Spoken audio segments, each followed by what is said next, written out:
Підтримайте наш канал на канапі. Підпишіться. Валер'ян Підмогильний. Повість без назви. До того ж, цілковито неймовірна, вигадана від початку до кінця автором, щоб показати сутичку деяких принципів, важливих для нашого дня і майбутнього. Розділ 1. Раптовий постук у двері прокинув його з задуми, і хоч тут він не міг когось до себе сподіватися, хоч його думки в ту мить перебували на безконечній відстані від цього будинку, Городовський звичним голосом, як у своїй власній кімнаті, спокійно і негайно відповів: «Можна». Власне, в цьому помешканні він пробув ще тільки годину. Воно складалося, як і сказано йому напередодні, з 4 кімнат, що з них одну займав постійний пожилець, а решта 3 були впродовж місяця до його розпорядження на час відсутності дійсних господарів. Але прийшовши сюди і передавши тому пожильцеві рекомендаційного листа, він сів у першій кімнаті коло столу, поставив поруч свій чемодан і спочивав, бо справді почувався далеким пішохідцем, мандрівником з торбинкою і ціпком після довгої путі, що стелилася перед ним без краю.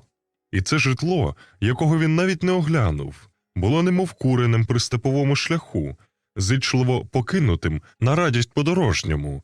Звичайно, не тіло його стомилося, адже останні дні він ходив зовсім небагато. Інші сили його вичерпнулись, не фізичні.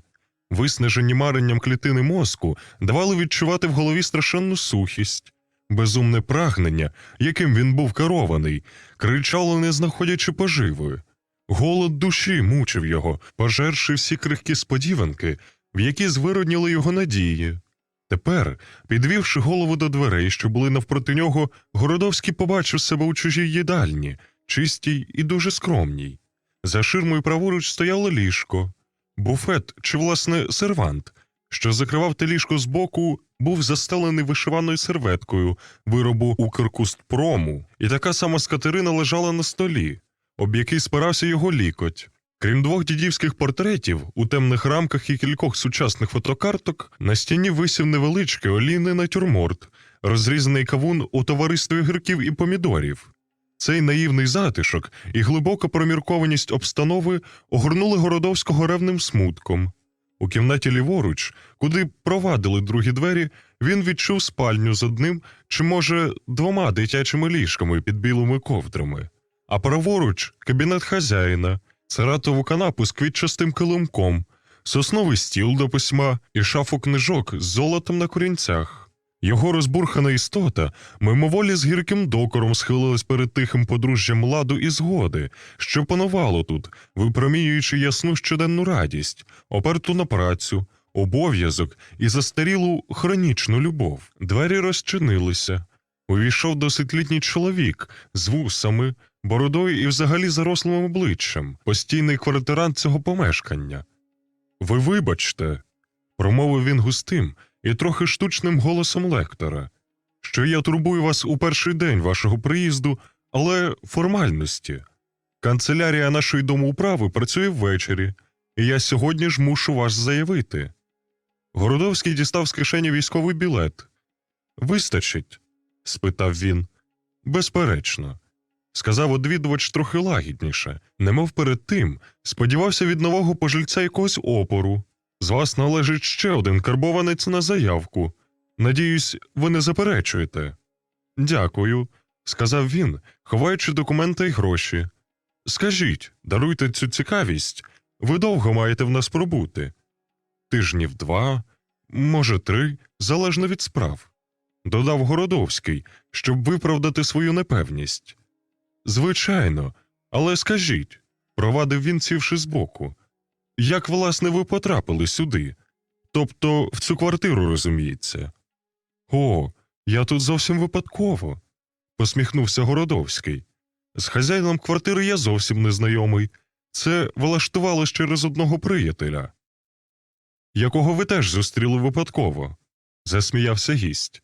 «Коли хочете». «Чудово, але ж цікаво», – промовив квартирант у несподіваному захваті. «Лишається, щоб ви взагалі приїхали до цього міста випадково». Як найвипадковіше, коли можна так висловитись, спокійно відповів Городовський. Ну, я викладаю фізику, а не мову, і в справах вислову не розбираюся. В такому разі будемо знайомі. Пащенко Анатолій Петрович. І будьмо добрими сусідами, додав Городовський, назвавши себе. Вони підвелися, подали одне одному руку і сіли знову. Городовський, як і вперше, а Пащенко верхи на стільці. Він не приховував свого задоволення. Розумієте, це чудесно, ваш випадковий приїзд і ваша випадкова зустріч. Як людина, що викладає точні науки і мусить знаходити скрізь суворі закони, я, мабуть, краще від інших навчився цінити випадковість.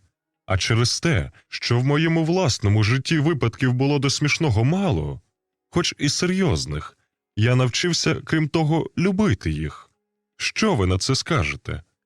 Городовський вічливо погодився, застерігши, що він має на увазі тільки щасливі випадки, а не якісь інші.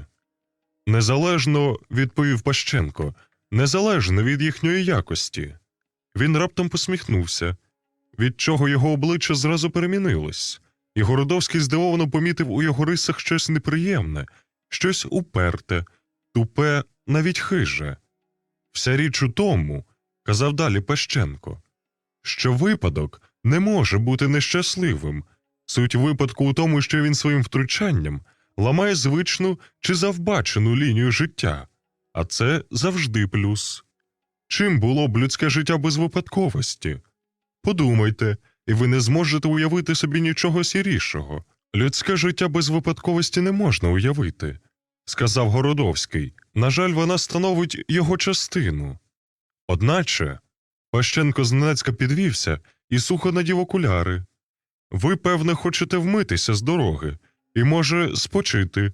Я вас затримую, навіть можна затопити ванну. Від ванни Городовський відмовився, але признався, що охоче вмився б і полежав. Було вже близько 5 години дня. Минулу ніч він спав зовсім зле і, вставши з ліжка, справді забув умитися. Але він ладен був умитися вдруге, аби тільки збутися розмови взагалі, і, зокрема, на тему, що не могла бути йому приємна. Показуючи йому ванну кімнату, Пащенко тримався дуже офіційно і вживав лекторського голосу, давши цим Городовському надію, що принаймні на сьогодні його стосунки з сусідою закінчені. Та коли він хвилин за 10 вийшов з рушником назад у коридор, з бічних дверей з'явився Пащенко і запропонував одвідати його кімнату порядком відповідного візиту. «До речі, мушу дати вам ключа від квартири», – додав він. Перше, що вразило Городовського в цій кімнаті, була похмура пітьма, хоч помешкання містилось на 4-му поверсі. Але вікно тут виходило в тісний закуток, утворений 2 перпендикулярними стінами будинку і замкнений, крім того, величезним муром, що стояв замість паркана на межі сусіднього подвір'я і сягав вище половини вікна, яке більшою своєю частиною дивилося таким чином у глибокий і гидкий колодязь. Але й не треба було багато світла, щоб роздивитися внутрішність цієї достатньої розміром і досить охайної кімнати. В ній, власне, нічого не було. При одній стіні звичайна дерев'яна розкладачка, в кутку коло вікна кухонного типу стіл, застелений зеленим папером, на ньому лампа, олівці в мідній підставці, велика попільниця. Коло столу один у хаті стілець, і коло другої стіни, вже зовсім несподівано старовинний, важко інкрустований комод з опуклими шухлядами і круглим будильником зверху. «Вас дивує спартанська простота моєї обстанови», – сказав Пащенко строго, присуваючи Городовському стільця і сам сідаючи на розкладачку. «Але кожне життя має свій стиль. Про це ми неодмінно поговоримо при нагоді. А зараз дозвольте докінчити попередню думку. Ви кажете, на жаль? Ні, громадяни, смію вас запевнити на щастя. Головне те, що випадок примушує нас побачити речі з нового боку. Не життя полягає в певній сумі вражень від речей, розуміючи це слово в найширшому значенні. Чим яскравіші наші враження, тим наше життя цікавіше. Але ми живемо в такому обмеженому колі речей, що вони, кінець кінцем, притираються для наших чуттів. Ви, я думаю, з цим цілком згодні». Городовський відповів, що взагалі і в цілому він має рацію, а сам не так дослухався до мови свого сусіда, як донюхувався, так би мовити, до чудного, ледве помітного запаху, що чувся в повітрі кімнати. В ньому було щось гіркувате й легке, як павутинка на тлі прозорого неба. Можливо, то був дух давно розлитих пахощів, дивно поєднаний із запахом житла, або нерозвіяний ще дим якогось ароматного тютюну, або повільні випари давніх тканин чи килимів, замкнених, може бути, в старовинному комоді. Але Городовський з певністю міг би сказати, що такий пряний запах він чув уперше. Тим часом викладач фізики говорив про випадковість, сидячи на розкладачці. Головні й найзліші вороги нашого життя – звичка і мета. Перша примушує нас зовсім не пізнавати вражень від речей, які нас звичайно оточують. Друга – пізнавати ці враження лише службово, у їх відношенні до уявної речі, яка невідомо чи здійсниться для нас коли-небудь. «Безперечно», – казав він, – люди б задихнулися від своїх звичок і цілей, якби не благородна випадковість. Вона вибиває їх з колії, ламає звички, перевертає мету, і вони бачать те, чого не думали побачити, потрапляють туди, де ніколи не гадали бути, і для них воскресне те, що вже зовсім зів'яло. Від її поштовху оживає яскравість враження. Ось у чим суть. Якщо ж випадок калічить їх часом, додав він різко, скинувши окуляри, доводить до сліз, до розпачу, до самогубства, то повірте, ці тупі свині кращого й не заслужили. Він хоч таким способом трохи освіжає їхнє одноманітне кривляння. Він підвівся і підійшов до Городовського. «Якби я довідався, що ви потрапили сюди не випадково, – сказав він, – я з вами не розмовляв би». В його тоні було щось таке, що могло налякати або розсмішити. Але Городовський байдуже промовив: «Я дуже радий, що потрапив сюди саме таким способом, який вам подобається». І тільки зараз, вимовляючи це коротке речення, він відчув, до чого дійшла його втома. Язик його майже заплітався. Фізик помітив його стан і стурбувався. «Одначе, – сказав він майже ніжно, – ви стомлений з дороги. Спочиньте, відкладемо нашу розмову на потім». Городовський, напружившись, підвівся. Йому здавалося, що він підтримує сам себе, як щось стороннє, щоб воно не повалилося. Хитаючись, він дістався до кабінету, залитого сумирним осіннім сонцем, поволі зліг на канапу і заснув відразу. Розділ 2. Ця повість почалася, власне, трохи раніше, у вагоні поїзда Дніпропетровськ-Київ. Городовський не міг заснути вночі, хоч і вжив до цього належних заходів. Скинув піджака, черевики, постелився на верхній поличці і лежав, стараючись слухати невпинний стукіт коліс та розмірені поштовхи вагона. Але ці звуки, що мали навіяти йому потрібний сон, зливались поступово у невиразний стукіт, що тоншав і видовжувався як дріт між вальцівницями, аж поки не починав рватися і зникати геть. І знову звільнене поле його уяви запосідали думки. Зразу досить безладні, але невдовзі, стаючи у зв'язки та сполучення, вони звертались до мети, яку обрали ще вдень, до нього самого, того життєвого спрямування, що він назначив, і до його життя взагалі. Щоправда, мислити про себе він не любив, і лише зрідка дозволяв собі цю розпусту. А тож, іншої назви він і не мав для цього пристрасного самоспоглядання, що не містить у собі ніякої здорової критики, ні нових аргументів на користь зміни чи ствердження обраної поведінки, а тільки зворушує всю істоту, доводить розумові сили до вищого напруження, гримить і блискає, але проминає, як марна хмара, все сполохавши і не зронивши на ґрунт ні краплі плодющого дощу. Йому, людині з уявою і темпераментом, аж надто відомі були ці гарячки душі, що могли б його зовсім розхитати, якби він не вмів чинити їм постійного опору, протиставляючи їм волю й звичку панувати над собою, здавна вироблену. Але разом з тим, будучи щодо себе обачним, він розумів усю небезпеку безоглядного стримування своїх нахилів і вважав за доцільне поступатися їм інколи, щоб потім тим певніше над собою владувати. Тому він давав часом хвилинну волю всій жагучій поривності своєї приборканої натури, всій глибині свого задумованого почуття любові й ненависті до себе, поринав у цей кошлатий вир, що раз у раз викидав його, трохи стомленого й пошарпаного, на твердий ґрунт ще більшої певності. Нагода до такого психічного кровопускання здалася йому зараз слушною. Отож, облишивши силувати себе до сну, Городовський почав чекати, поки обляжеться останній з його 3 сусідів у купе, якийсь трестівець, що спокійно читав книжку, забиваючи її нарзаном.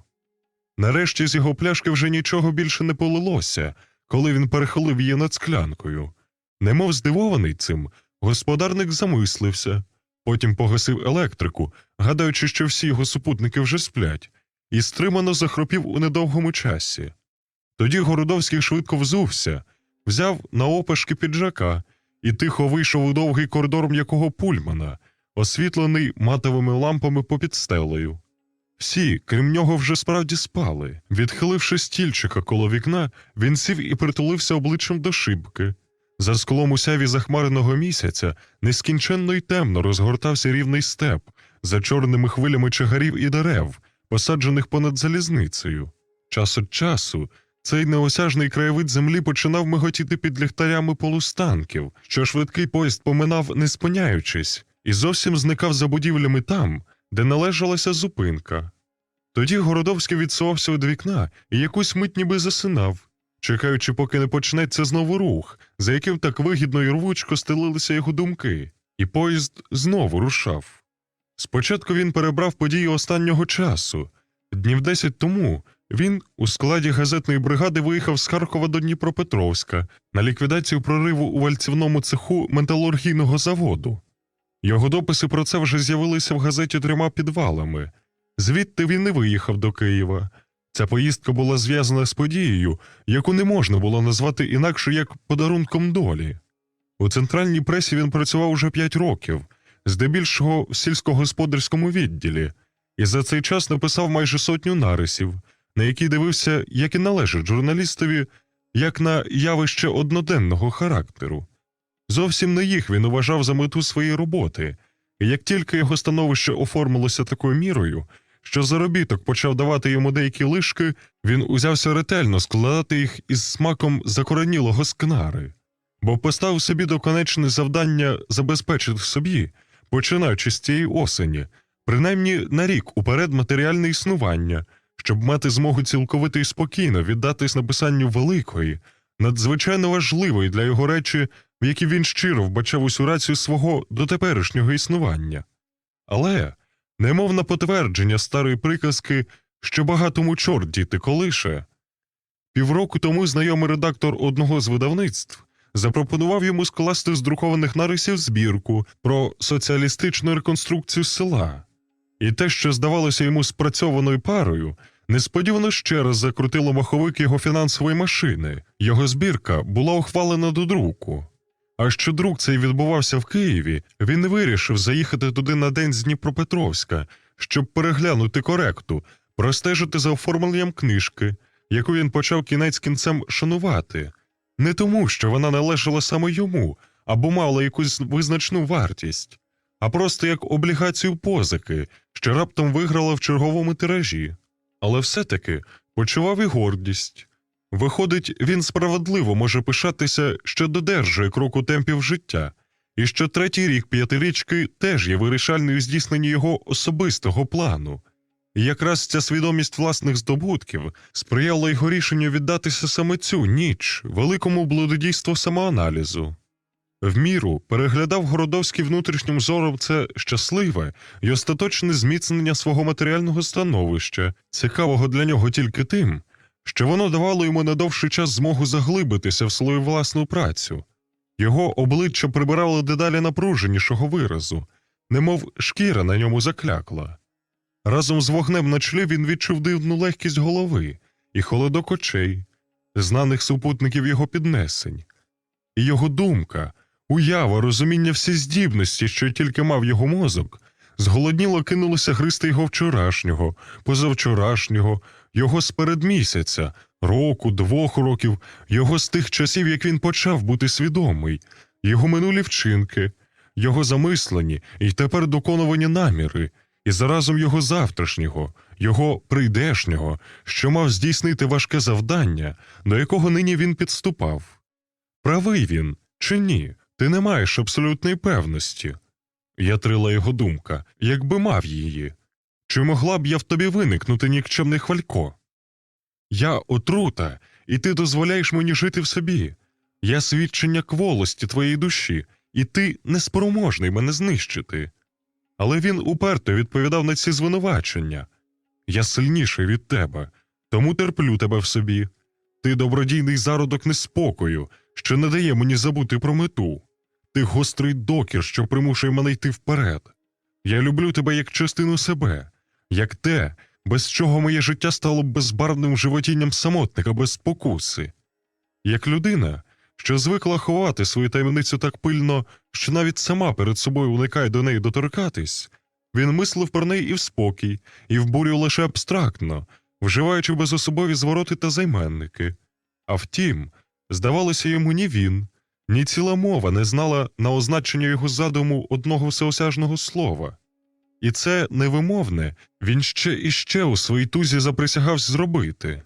Раптом у коридорі вагона погасили лампки, і вікно, в яке він безтямно дивився, заясніло молочним світлом. Так швидко минула ніч. Він підвівся, дуже обважнілий, але спокійний. Він навіть посміхнувся, вилазячи драбинкою на свою полицю.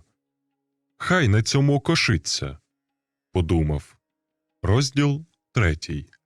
Його книжка була вже зверстана і обкладинка подана художником.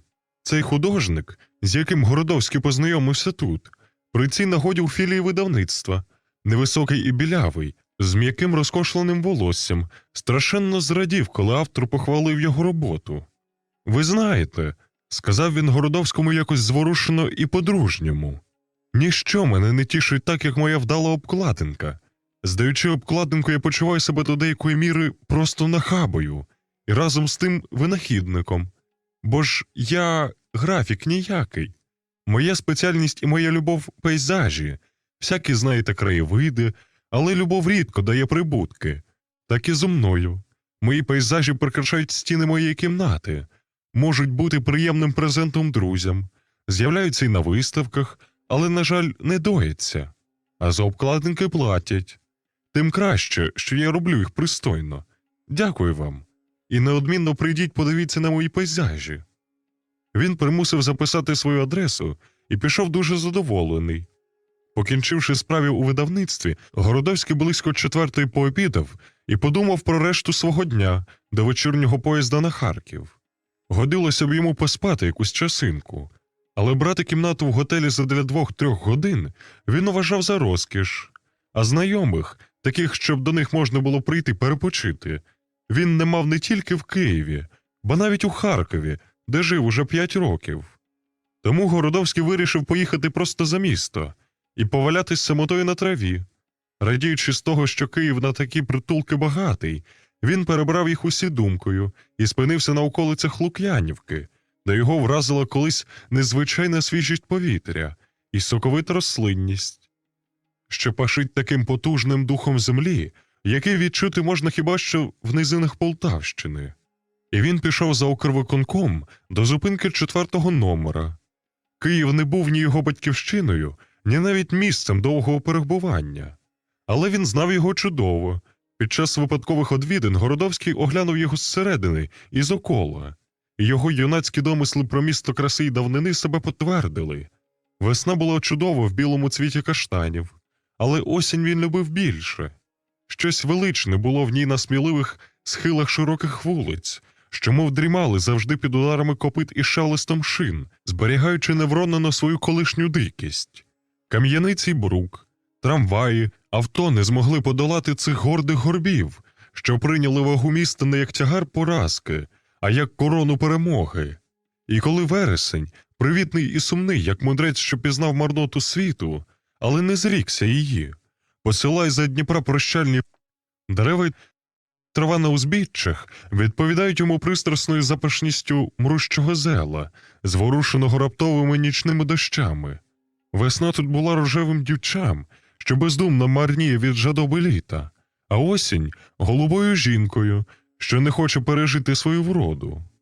Трамвая не було досить довго, і Городовський, ставши в чергу, мав час розглянутися навколо. Передусім, супроти харківських звичаїв, ставання в чергу до трамваю було йому новиною, бо в столиці пасажири чекали вагонів юрбою, що здобували місце штурмовим чином. Це свідчило, міркував він, про більшу активність харків'ян, тобто про меншу їхню культурність, коли вважити культурність за звичку стримувати природні порухи, підлягаючи правилу, що стримує їх. Адже природнім порухом кожного індивіда, що має пересунутись трамваєм на певну віддаль, завжди буде бажання захопити собі місце у вагоні, який не може вмістити всіх охочих. І коли харків'янин доконує це навально, він користується первісним правилом сили і спритності, а киянин, утворюючи чергу, шанує вже культурніше право першого займання. Хоч обидва ці способи всідання в трамвай були однаково несправедливі, бо в першому разі людина з найбільшою потребою їхати могла бути не найдужчою, а в другому разі не найпершою в черзі. Городовський усе-таки потішився душею, почуваючи себе в приємній атмосфері ладу. Він любив лад, але не так, як любить, чи сказати краще, потребує його людина, що народилася для нього або безповоротно до нього пристосувалася. Отже, більше страждає від його порушення, ніж радіє його збереженням. Для нього лад був повсякчасним здобутком у боротьбі з різнобіжними поривами, щоденною перемогою над собою, щохвилинною боротьбою з хаосом.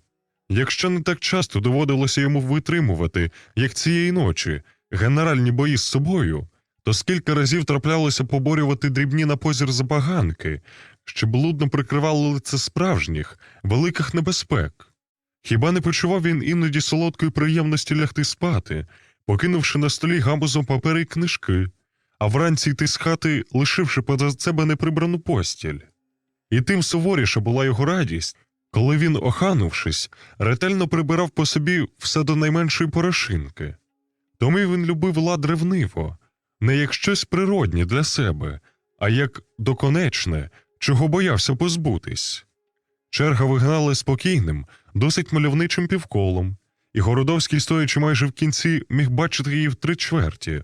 Київ, як то кажуть, славиться, чи хоч був славився гарними жінками, тож він узявся перебирати досить байдужим поглядом жіночі постаті та обличчя перед собою. Так, жінки були тут загалом приємніші, ніж у Харкові, і не так великою наявністю вродливих, як меншим відсотком бридких. Мимоволі, Городовський пригадав несмак строїв столичного жіноцтва у фоє Березоля, але зразу й покинув ці порівняння. З'явився трамвай. І зразу черга втратила весь свій позірний спокій і вщільнилась, ламаючи приємну заокруглість твоєї лінії. Гуртки людей, що досі ніби зовсім не зацікавлено стояли осторонь, кинулись перші до вагона, відтручуючи ліктями повноправних претендентів.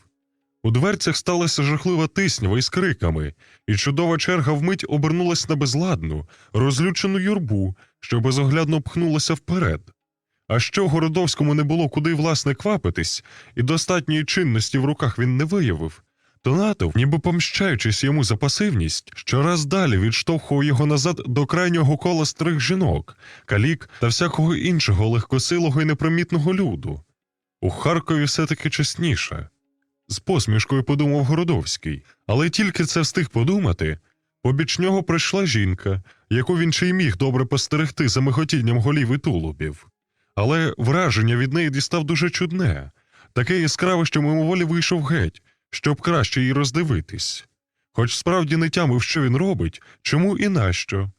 Поки плутався хвилину між людьми, жінка вже встигла відійти кроків на 7-8, і він, не збільшуючи, але й не сміючи зменшити цю відстань, безглуздо пішов за нею.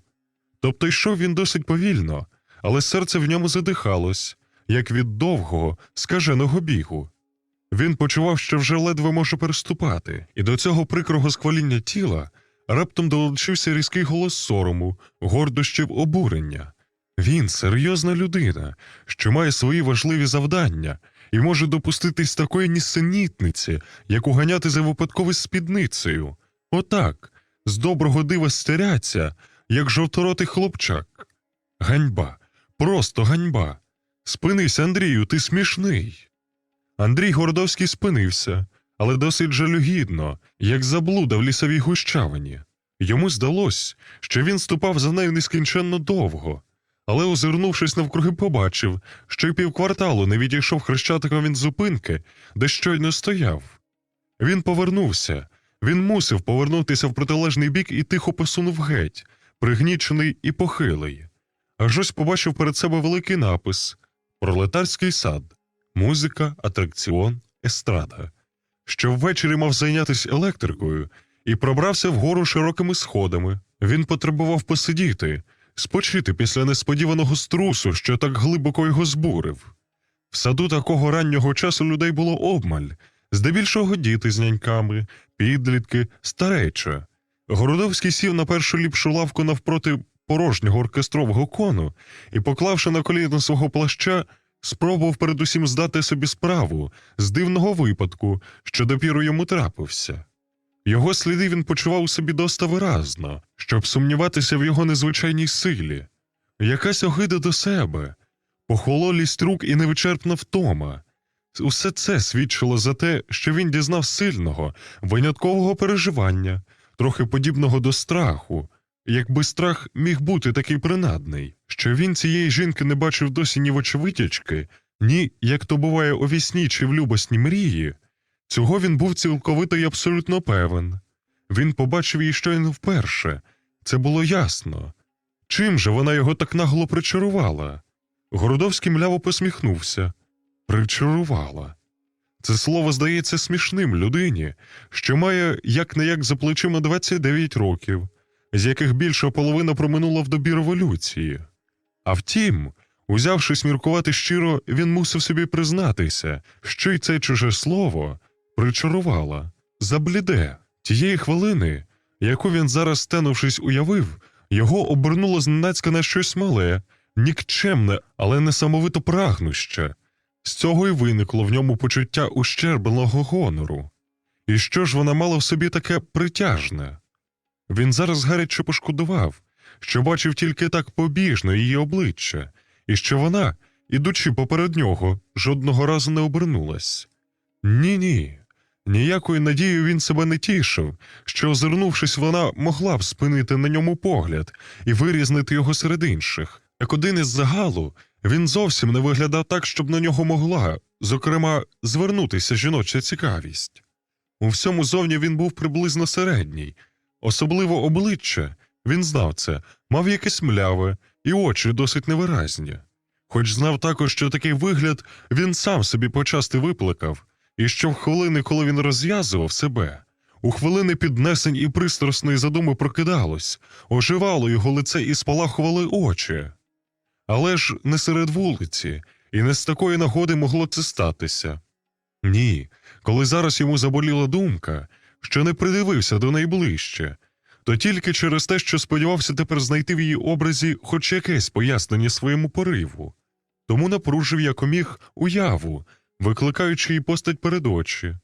І вона стала перед ним, яка була в ту мить, коли він постеріг її коло юрби, напівобернена до нього, досить висока, в сукні. Але якого кольору? Яке волосся мала? А, вона була в капелюшку. Чи ні? І де її обличчя? Нічого, крім невиразного образу, він не бачив і не побачив, хоч скільки докладав зусилля. Зрештою, він досить весело покинув цю марудну працю, це викликання духів, цей спіритизм, мовляв. Бо хоч не уявив собі нічого, саме зусилля його дивним чином полегшило, розвіяло круг нього каламуть, обернуло на жарт його тривогу. Якщо чарівниця не полишила в його душі хоч стільки сліду, що він міг би її пригадати чи пізнати, вдруге зустрінувши, нікчемне ж її чарування, побіжний дотик вогню, крапля укропу, несподіваний укус комашини, що не містить у собі запальної отрути, хвилинна мана, що згине тим швидше, чим менше дошукуватися її причини, і своїм впливом сягне в життя не глибше, ніж жахи й химери сну. Він заспокоївся так відразу, як був сполошений. Відчув зненацька ясний, чистий дух Дніпра з глибокої низини за садом, осінні пахощі клумб, вільгу землі, сонячне тепло з-під кошлатих, легких хмарин. Посміхнувшись іще раз на думку, що таке може трапитися цілком дорослій людині серед білого дня, Городовський глянув на годинника. До поїзда було ще 3 години, і хоч за квитка він із своїми посвідками міг не турбуватись, перешкоджений намір одвідати Лук'янівку більш не спокушав його. Тому він вирішив, не кваплячись, пройтися пішки на вокзал, повечеряти там і спокійно рушити до Харкова. І, йдучи поволі містом, Городовський почував задоволення з усього. З того, що його фінансові плани так бездоганно здійснюються, з того, що минулої ночі дав дошумувати своїм сумнівам і цим заходом здобув собі на довший час душевну тишу, і навіть з легковажного поводження щодо жінки коло трамвая, яке зараз здавалося йому чимсь ніби доказом молодості його істоти, виявом незужитих іще юнацьких сил. Було 3 вересня. На Харків йому, власне, не лишилося ніякої роботи, а з 10-го він мав на місяць путівку в Сочі, до будинку відпочинку. І після того ніщо вже не перешкоджатиме йому віддатись давно замисленій роботі, працювати 1-1,5 вільно. А далі? Хоч, правда, далі його думка не сягала. Про далі він не хотів і не потребував міркувати. Йому буде тоді 31 рік. Якщо вважати ці літа за половину його віка, мету цієї половини він здійснить. Тоді ж і з наступними роками зуміє якось дати собі раду. У всякому разі, в ту мить ніщо не заважало йому почувати себе переможцем. І зараз, напередодні доконання, ця перемога виглядала такою простою і зрозумілою, ніби не мала за собою років дбайливого готування, днів прихованого розпачу, страшних ночей сумніву і гризоти.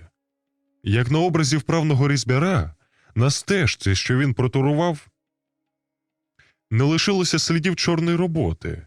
І сьогодні це захоплювало його так глибоко, як учора гнітило, але захоплювало тихо, без бурі, як вибагливе мінення прекрасних зір. Розділ 4. Зійшовши з трамвая на розі Пушкінської і Йомівської, Городовський звичайним діловим кроком рушив на басейну, де була його кімната. Не почував навіть сліду недавніх зворушень.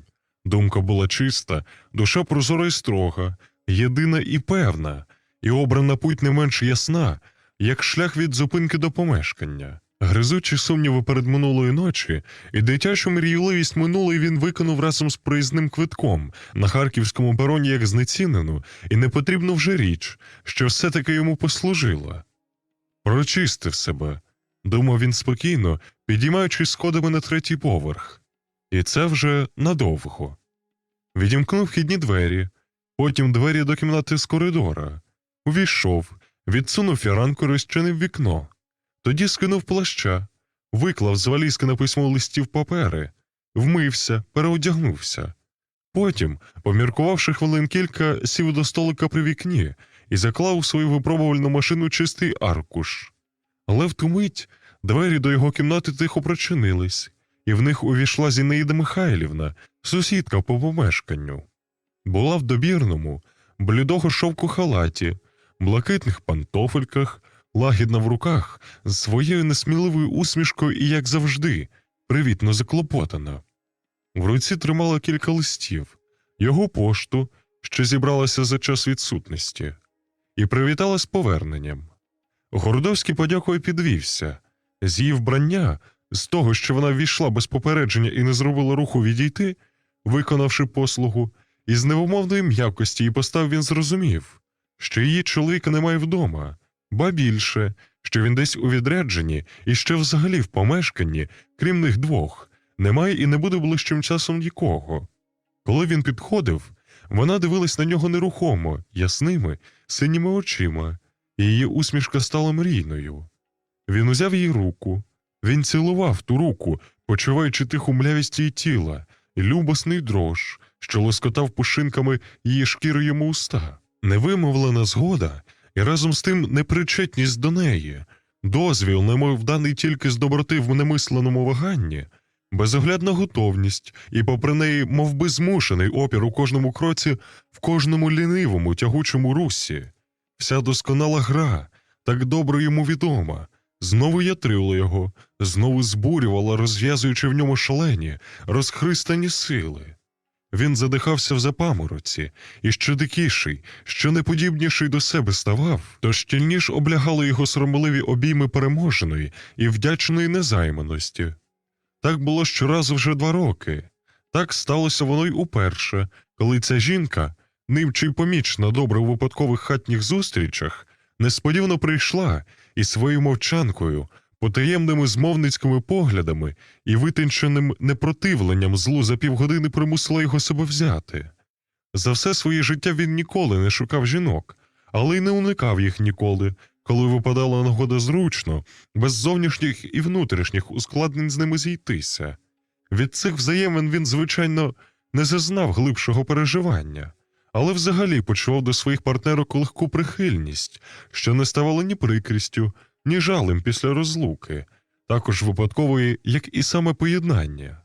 Обмірковуючи побіжно цей бік свого життя, Городовський доходив висновку, що за нашої доби міжстатеві стосунки передусім відсунулись на задній план, тому зробилися простіші, наблизились до свого первісного виду, втративши на гостроті, але вигравши на зручності. Йому здавалося, що він скрізь помічає незаперечні й масові підтвердження цієї правди. Загальна поведінка в цій галузі, на його думку, приблизно дорівнювала його власній з характерною відсутністю почуття обов'язку і того запалу духовних сил, що звався коханням.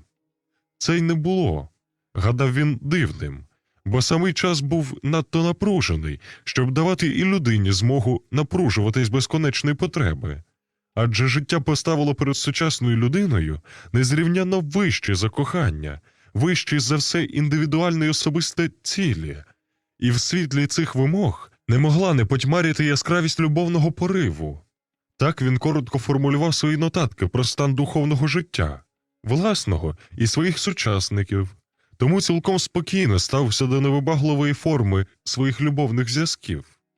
А втім, поза всіма загальними поясненнями, що він давав цьому фактові, основним було те, що його власні наміри на життєвому полі лежали зовсім у іншій площині.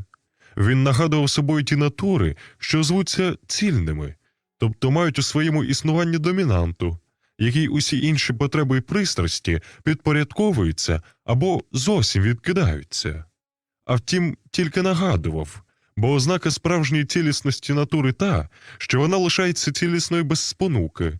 Тим часом йому, для підтримки своєї настанови, потрібно було щомить зусилля над собою. Але саме цієї хвилини він був надто далекий від самокритики, почував себе надзвичайно добре. Коли Зінаїда Михайлівна пішла, він ясно і радісно усвідомив, що справді неушкоджений вернувся до попереднього життя і несхибно спіймав його звичну нитку. Своїм одвіданням ця жінка немов підтвердила незаперечно цей його поворот до звичності, і в подяку за це сьогодні він навіть помріяв про неї хвилин кілька зичливо, сидячи на канапці. Але борився з цим недовго і легко пересів назад до машинки. Ті кілька днів, що лишилося йому до від'їзду на курорт, він міг би, власне, й не працювати. Зобов'язання перед редакцією виконано. Грошей зароблено навіть з деяким перевищенням наміреного плану. Річну творчу відпустку забезпечено як формально, так і матеріально. Отже, причин трудити себе не було ніяких. І він справді не подумав би щось писати, якби вчорашня київська газета, прочитана сьогодні вранці в поїзді, не дала йому до цього приводу. І за повісток на останній сторінці із чималої статті в жалібних рамках він довідався, що позавчора вбито видатного київського партійця Загірного, посланого в один з важких районів на хлібозаготівлі.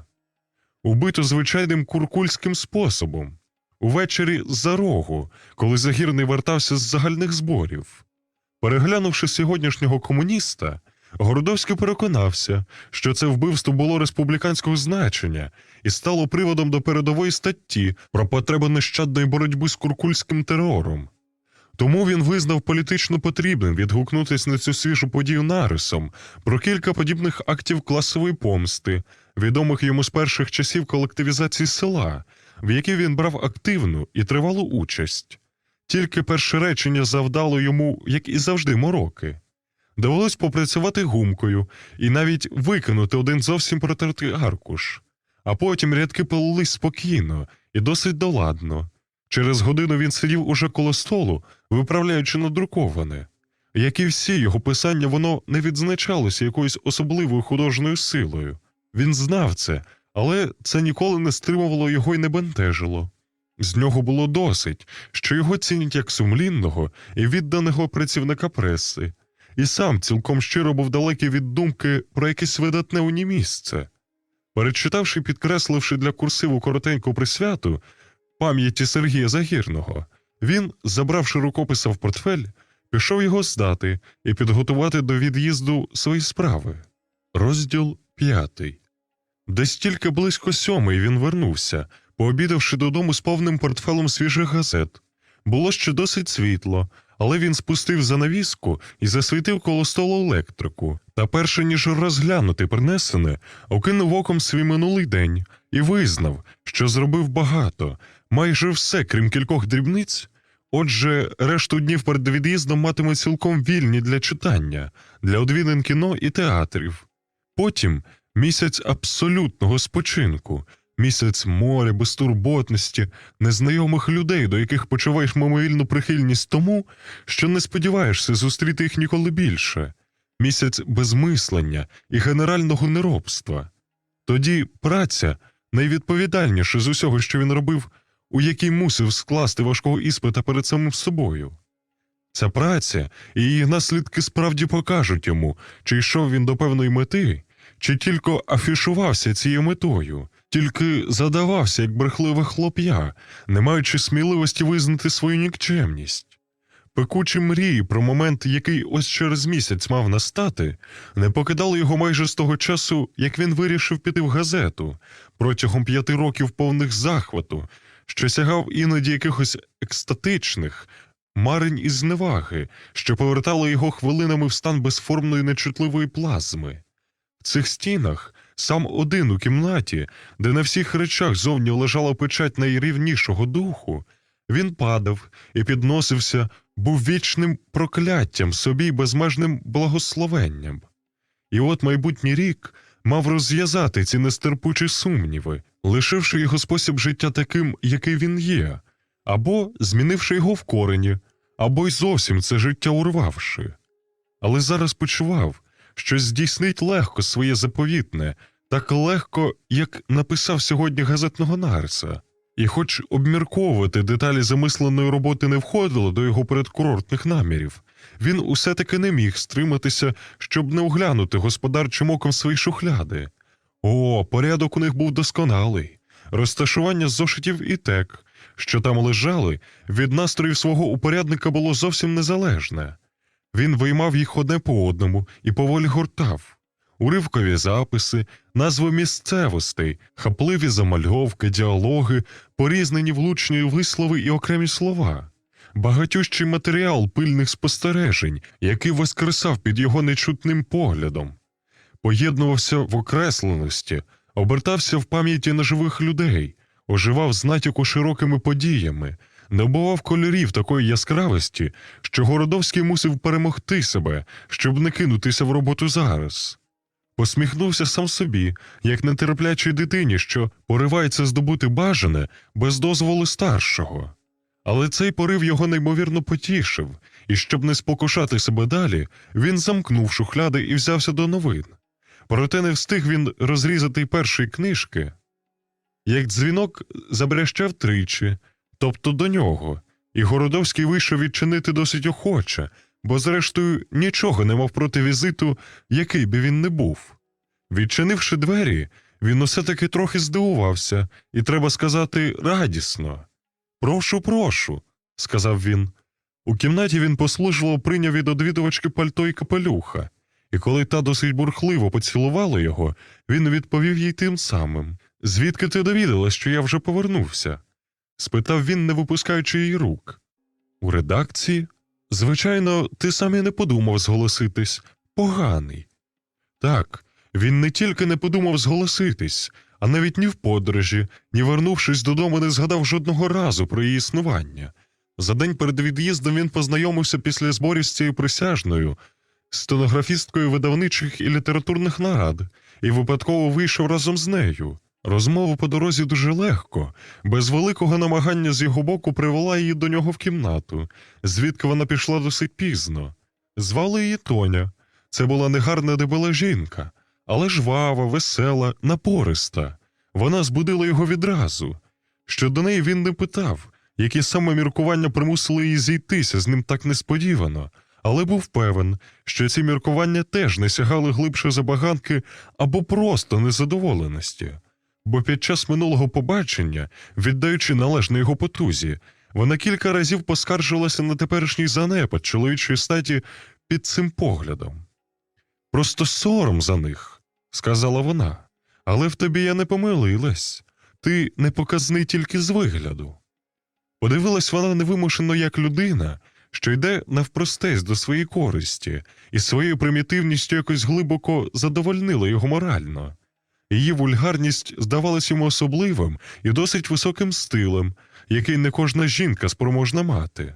Тоня сміливо стояла понад усякими надбудовами кохання, а оскільки він теж шукав у ньому тільки бази, ця жінка йому приємно заімпонувала.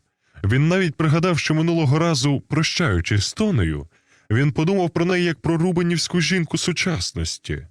Але враження від неї, як і від інших компаньонок його інтимного життя, зблідло і зникло наступного ж дня, заслонне незрівнянно важливішим клопотом його роботи. Але зараз, крім того, що в ньому віджила ця неабияка оцінка її цілеспрямованості, крім того, що поява її була цілком доречна, зважаючи на його грайливий настрій, ця гостя, як і вранішня, знову незаперечно засвідчила йому те, що він вернувся і вступив у свій побут, бо йому невимовно цінним здалося відчуття, що його майже півмісячної відсутності і всього, пов'язаного з нею, ніби не було зовсім. Єдиною невигодою товаришки Тоні було її коріння, бо Городовський не тільки не палив сам, а й на силу терпів курців близько себе. Він органічно не зносив тютюнового диму, що псував йому всі збори й засідання, прокурені, звичайно, до найбільшої змоги. І не тільки до цього запаху, а взагалі мав ніс, мабуть, вищий, ніж середня чутливості. Тому після минулих одвідин товаришки Тоні він мусив побризкати вранці кімнату подвійною порцією лісової води, якою в ряди ходи освіжав повітря від власного перебування і того прикрого чужого духу, що непомітно просочувався в його житло з решти помешкання. Він зразу пригадав їй неприємну звичку і сказав їй примирливо: «Тільки не кури, будь ласка, часто». «Це залежить від тебе», – відповіла вона, і, пригорнувшись до нього, додала: «Ти, будь ласка, не давай мені на це часу». Звичайно, час на цигарку їй неважко було вигадати, і поки він, заклавши під голову руки, лежав поруч з нею з приплющеними очима, Тоня, спершись на лікоть і звисаючи майже над його обличчям, виступами свого багатого тіла, смаковито затяглась димом і говорила. Вона висловлювала подив, що це він уперто не курить, тобто позбавляє себе однієї з насолод за доби, коли насолод так мало і життя таке одноманітне. «Жінки», – казала вона, – «і ті курять тепер страшенно, бо що ж їм робити, коли чоловіки зробились такі недолугі і черстві, коли вони перестали за жінками впадати, коли загальна вбогість не дає змоги тішити себе вбранням, і замість розваг та радості маєш нескінченну працю і невідступні думки про хліб, картоплю і жири. Мимоволі закуриш від досади». І він, казала Тоня, мабуть, ще лиха не знає, якщо не курить. А як прикурить нудьга, рука сама потягнеться до цигарки, хай тоді пригадає. Городовський слухав її, відчуваючи в усій істоті якесь гнітюче, всеосяжне заціпеніння. Спочатку він подумав, що це наслідок звичайної в таких справах стоми, і тільки здивувався, що ця стома прикра. Але ні, її вага не меншала, а збільшувалась, і це була навіть не млявість знесиленого тіла, що прагне спокою. Це була нестерпуча гіркота душі. Від задоволення, з яким він зустрів свою гостю, не лишилося сліду. Тепер вона збуджувала в ньому тільки безжальну зневагу своїми оголеними розкошами, своєю плоскою мовою, в якій справді видно було вбогість, але внутрішню, і послужливим чеканням грубої ласки.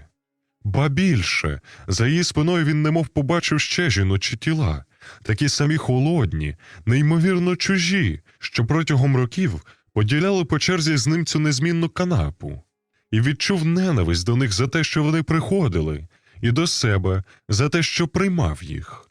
Якусь хвилину він силкувався погасити в собі це безглузде, бурхливе почуття, або хоч стримати його, але раптом здригнувся від огиди і затулив руками обличчя. «Що з тобою?» – стиха крикнула Тоня, побачивши, як він зблід і перекривився. «Тобі погано від диму? Більше не буду». «Ні, я, мабуть, заслаб», – пробурмотів він. Обідав рибою в їдальні. Він, тремтячи, підвівся, загорнувся в халат і зігнувся в кріслі. Справді його нудило. Але рибу сьогодні він не їв. «Рибні консерви тепер теж небезпечні», – озвалась Тоня. І, повагавшись, трохи почала неохоче вдягатись. Городовський сидів похмурий і злий, напружуючи всю волю, щоб перемогти себе, щоб вернутись до жінки на канапі.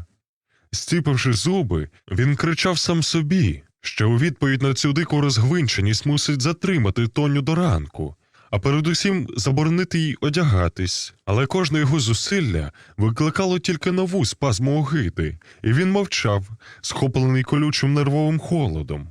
До відразу його чуттів дедалі помітніше долучалася туга і незрозуміле, вчеписте каяття.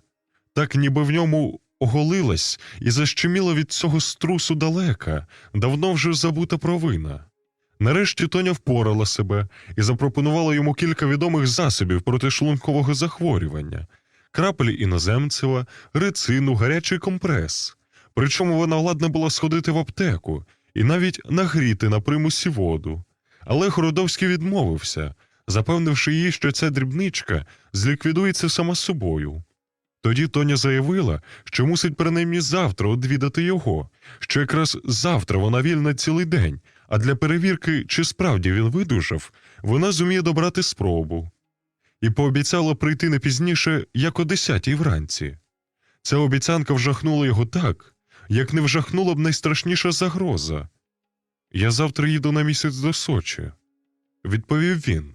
І ця відповідь, висловлена тільки для того, щоб відвести під себе огидну близькість цієї жінки, відразу стала його дійсним рішенням. Справді, що йому робити ці кілька день у Харкові? Чому не використати їх додатково для спочинку? Якщо його навіть не приймуть до будинку перед строком, він вільно може перебути цей короткий час у готелі. «Ну да», – сказала Тоня, – «але ж поїзд на Сочі ввечері, і ми зможемо чудово провести день на прощання. Побачиш, як буде гарно. Влаштуємо в тебе трапезу, а потім я проведу тебе на вокзал».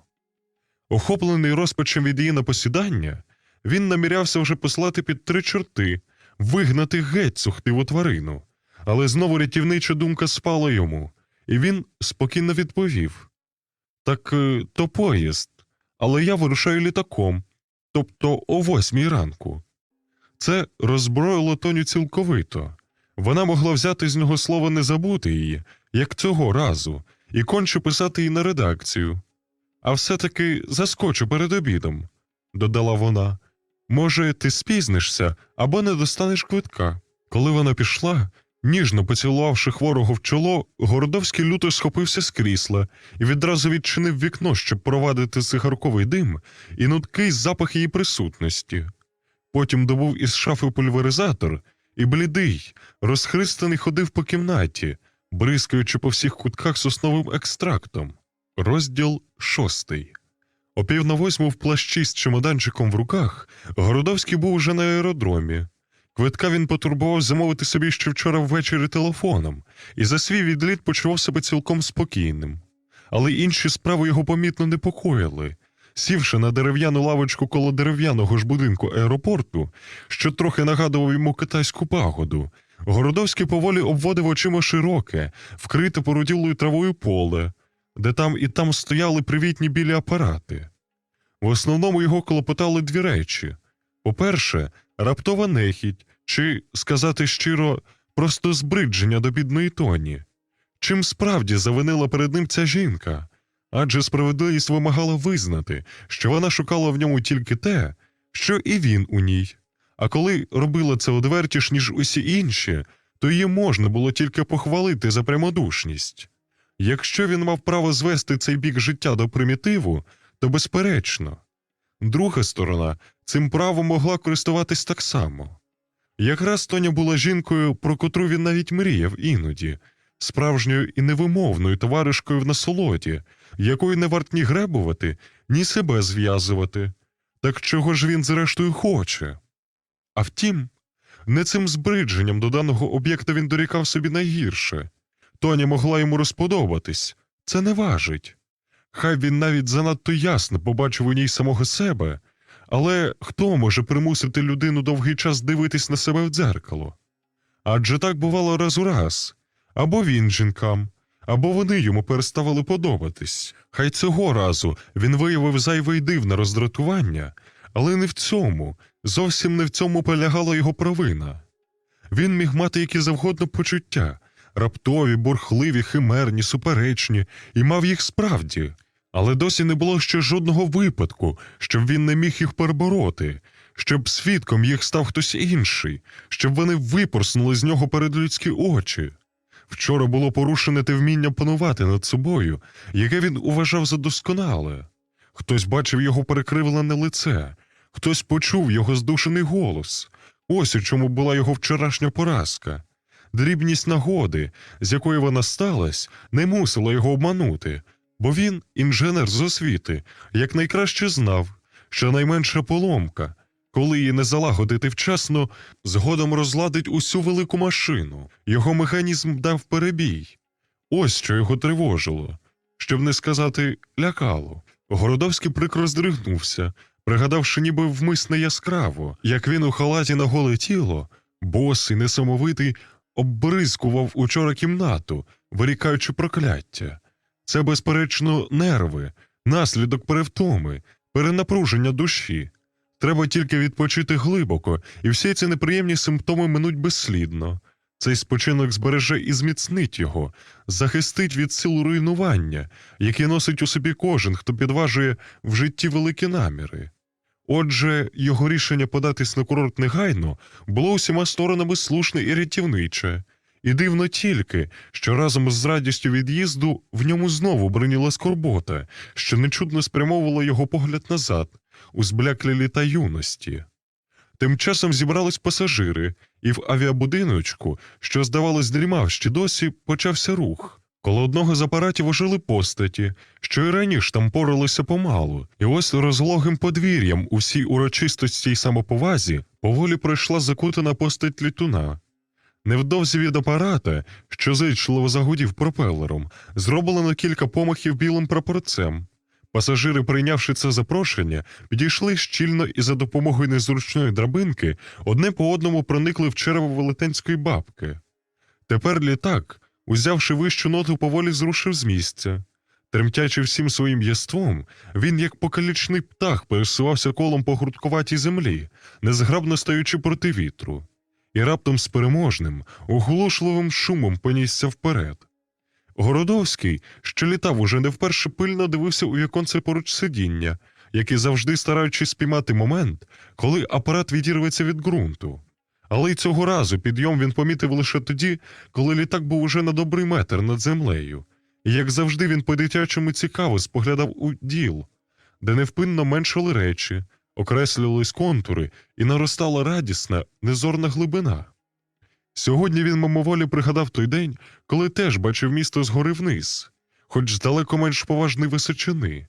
Це було 11 років тому, коли він, Андрій Рудченко, що й гадки не мав про свій майбутній псевдонім, після двотижневої неймовірної мандрівки з глухого Гадяча 18-літнім хлопцем під'їжджав на даху вантажного вагона до Москви.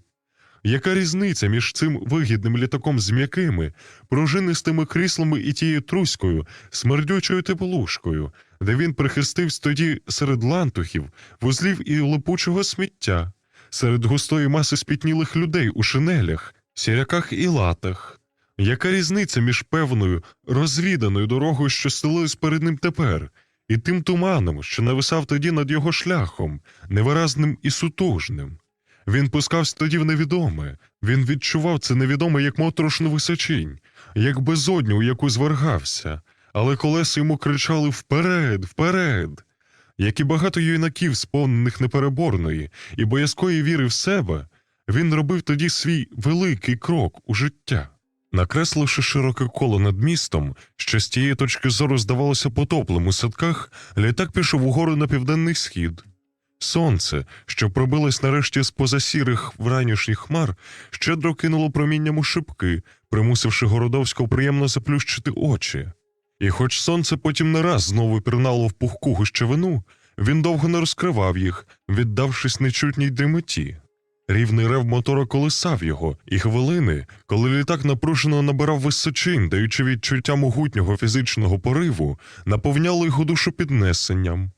Разом з апаратом, що перемагав вагу, він став легкий і вільний, немов полишив на землі самого себе, маленького, смішного чоловічка, що з рабською заздрістю стежив за шуганням свого власного щасливого випромінення. Величезна блакитна брама розчинилась перед ним у простори, де тихо пливе безперервна життєва ріка, спалахуючи вогниками спогадів. Може бути, він знову заснув спочатку, але цього не пам'ятав.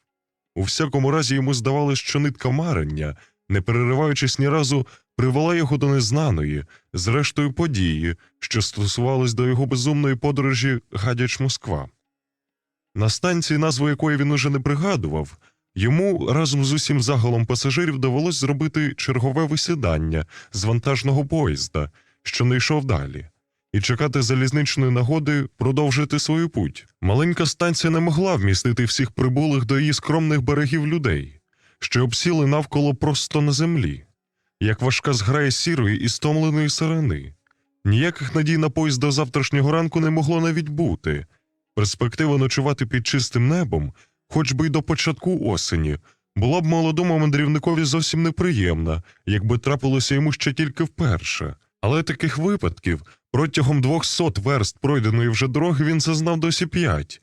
І справді першого разу не міг уявити, як може людина, звикла бодай до елементарної чистоти, лягти долі, в порох, у бруд, під муром або на приступках, і спати в такій ганебній позиції. Його брав щиро людський сором на думку про це приниження до становища бродячої тварини. Він бадьорився довго, ходив уперто, тягнучи за собою мізерні речі, щоб цим розвіяти сон.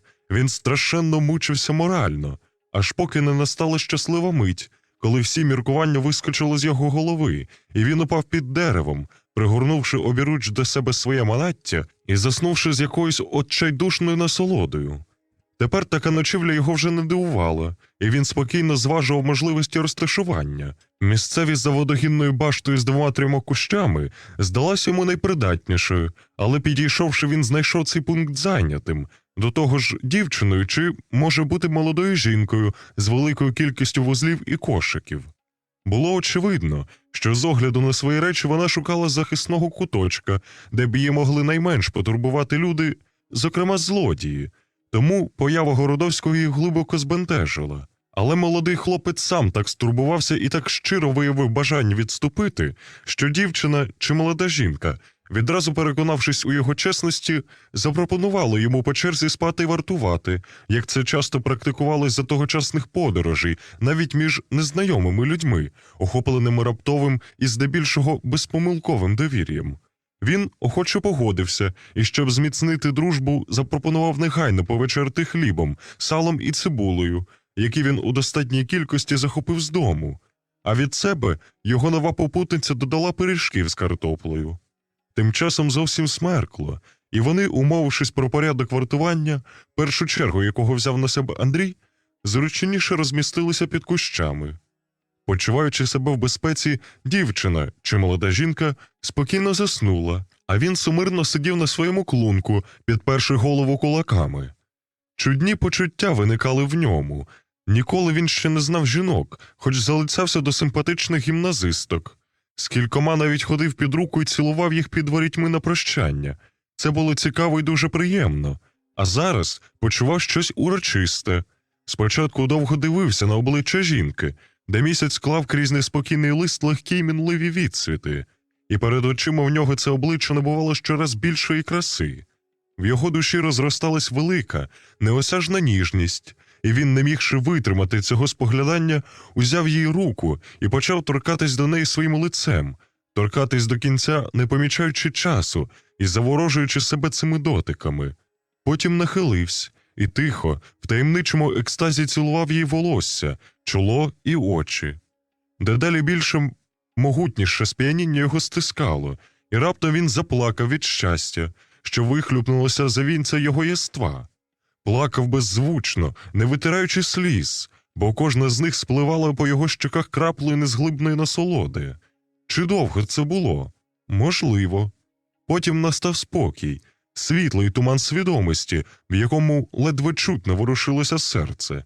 Він переліг, розплющив очі, вслухаючись у далекі відгуки щойно пережитого.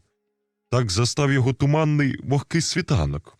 Прокинувшись, жінка щиро вилаяла його за непотрібну самопожертву, але все ж подякувала за змогу так прекрасно відпочити.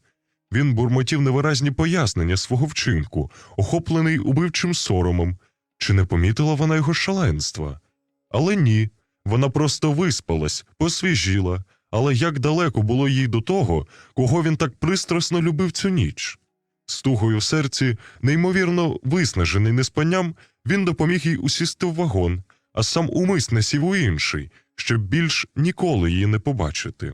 Звичайно, він міг би крок по кроку пояснити увесь хід своїх тодішніх захватів і переживань, стома самотності, високий тонус усієї психіки через страшну відповідальність його молодечої поїздки, тисячі його надій і острахів разом з тривожним потягом до жінок, тоді ще неспізнаних, дійшли в присутності сплячої і такої ніби приступної дівчини свого раптового і природного вибуху. Це було надто зрозуміле і просте, але разом з тим таке глибоке і знадливе, що він знову переглянув увесь той епізод, повільно пропускаючи кожен його кадр у своїй розпаленій пам'яті. І та туга, якої тінь він відчув ще вчора ввечері, тепер згнітила його вже відверто. Невже на тій станції тієї ночі він навіки покинув свою юність, поневоливши і закріпачивши себе завданнями? Невже у неспокої життя його серце збидлилось, утративши велику здатність бути ніжним і зреченим? Невже не можна вдруге, тільки вдруге, зазнати тих хвилин, коли простори такі безмежні й світлі, коли час такий густий, що кожна мить його здається намистиною коштовного разка, який перебирають невситимі руки? І хіба позавчора не почув він зненацька, може, останній поклик? Думка про це глибоко вразила його. Він розплющив очі, і шум пропелера здався йому диким, ніби щойно почутим гуркотом. Коли в глибокій долині почало окреслюватися згромадження Ростова, Городовський облишив сперечатися з силою, що ним заволоділа. Він скорився, і після 5 років зупинки ніби продовжувалась його перерва на путь. Діставшись з аеропорту на вокзал, він узяв собі квиток до Києва. Розділ 7. Вийшовши з поїзда на Київському вокзалі, він жадібно вдивлявся в обличчя, маючи незрозумілу й цілковиту певність, що зустріне її вже зараз. Незважаючи на всю навальність зламу, що стався в ньому, він почувався на диво спокійним. Він вірив, що його прагненню мусить бути негайна відповідь, бо для нього ця жага була надто велика, надто руїнницька, щоб звичайна справедливість могла допустити їй лишитись зойком у його порожнечі. Як на затятий, різкий дзвінок телефона друга сторона мусила ту ж мить озватись. І його солодко тішила думка, що близько нього вже лунають так само сповнені шукання зустрічні кроки. Справді, чому в цю мить вона не могла б бути саме тут? Який обрахунок імовірностей спроможен був довести цю неможливість його завогненим очам? І що такий всякий обрахунок для людини, що може бачити тільки своє устремління? А втім, Його огляд платформи скінчився безрезультатно. Той самий голос, що впевняв його в близькому знайденні, шепотів йому також, що зустріч мусить відбутися конче на вулиці. Тому, проходячи величезний вестибюль вокзалу, Грудовський майже не звертав уваги на людей. Його далеко більше займала думка, що саме він скаже, коли її побачить, з якими словами звернеться до неї, коли ось зараз, вийшовши на площу, помітить десь праворуч чи ліворуч у юрбі її постать. Але ці слова надто гарячково кидались у його голові, тож він з недбалістю генія вирішив цілком покластись на своє натхнення. Одначе на привокзальній площі йому поталанило не більше. Що ж далі? Хвилину він міркував, чи краще йому поїхати трамваєм, чи піти пішки. Дарема, що, йдучи пішки, він мав би змогу краще придивитись до зустрічних і ширше коло спостереження. Городовський, скоряючись голосові віри і азарту, сів у трамвай. Оскільки він був абсолютно переконаний, що не зустріне її в приміщенні, навіть такого рухомого типу, як трамвайний вагон, його очі вп'ялись у смугу вулиці, що розгортались перед ним безліч облич. Сидів він коло вікна на поготові, ладний зірватись і вискочити зразу, як тільки помітить. Але марно відсувалися квартали, як пекучі відтинки пустелі. Зненацька він стріпнувся, зрозумівши, що може бачити тільки один бік вулиці. А то він не встане на кінцевому пункті і поїде назад, маючи перед очима вже другий бік. Так і зробив. Проїхав назад кілька вулиць. Але хіба за цей час не змінились люди з того боку? Хіба не бачитиме він завжди тільки половину вулиці, хоч скільки б їздив туди й назад цим жалюгідним трамваєм? І чому він вибрав саме цю колію? Чому він на єдину мить не може стати повсюдним, як сивий бог, щоб обняти поглядом усі вулиці і порозвернути всі стіни цього міста? Чому не дано йому сили виладнати усю цю людність у довгий шерех і пропустити перед собою як парад? Думки його починали плутатись у диких фантазіях. Кілька секунд йому здавалось, що, вперше перестрінувши ту жінку, він виразно відчув запах ліків. Отже, вона, ймовірно, працювала в лікарні, можливо, в негайній допомозі.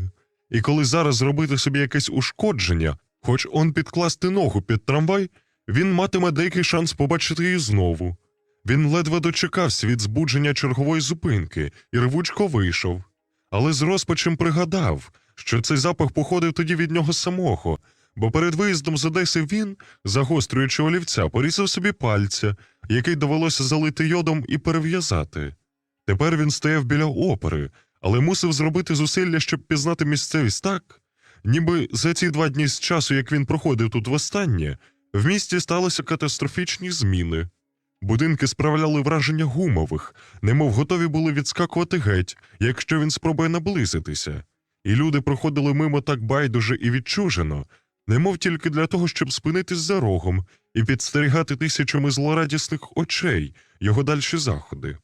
Стояти було нестерпно, але йти кудись ще важче. Праворуч чи ліворуч, вперед чи назад. Всі ці можливості роздоріжжя були однаково страшні і безглузді. І серед цього світу, що змовив заховати від нього річ жадання, він зненацька схопив за думку, що має десь спинитись, і, мов тікаючи, подав чим швидше до найближчого готелю. На щастя, в першому ж він знайшов кімнатку і зазнав усіх мук нетерпіння, коли після належних формальностей його провели нагору. Коли піднімався ліфтом, йому знову промайнула надія, що вона теж, може бути, з якоїсь невідомої йому причини, живе в цьому самому готелі. Але ця надія була така перекривлена й потворна, що він з жахом прогнав її. Тепер йому знову хотілося тільки одного – лишитися на самоті. Передусім він, здається, потребував здати собі негайно справу в тому, що з ним діється. Але замість будь-якої відповіді на це питання раптом помітив, що в нього тремтять пальці. Ледве помітне стискання їх відразу почало ширитись, проникаючи в п'ясть, у цілу руку, і скоро все його тіло затремтіло огидним дрожем, якого йому не сила було спинити. Пробував підвестися, але ноги ламалися під ним. Вода, що він хотів напитись, виплюхнулась на коліна. Задихаючись від спазм, кривлячись від болісних ударів серця, він витягав руки, випростовувався, згинався, струшував головою, щоб зберегти притомність, і втримався десь на крайній межі. У цій кімнаті він прожив 6 днів. Чи краще сказати, 144 години, безладно поділені на сон і пильнування. Перший день він до глибокого вечора не виходив з готелю, охоплений хворобливою слабістю після пережитого нервового нападу. Лежав дуже довго на канапі в забутті, але не міг ні заснути, ні мислити. Потім спромігся сісти коло столу і випити склянку чаю, бо від самої думки про тривнішу їжу його нудило. Зовнішній світ ніби випав на цей час з його відчуттів, і навколишні речі здавались не більше як умовними знаками, які він сам мусив з доконечності поставити. Потім майже зненацька його охопив приплив колосальної, різкої енергії, що не згасала більше і не вичерпувалась. Всі м'язи налились залізною снагою, зір став ясний і гострий, і думка чітко сказала йому: «Шукай, і мусиш знайти». Цілу ніч він проходив містом, як палаючий смолоскип.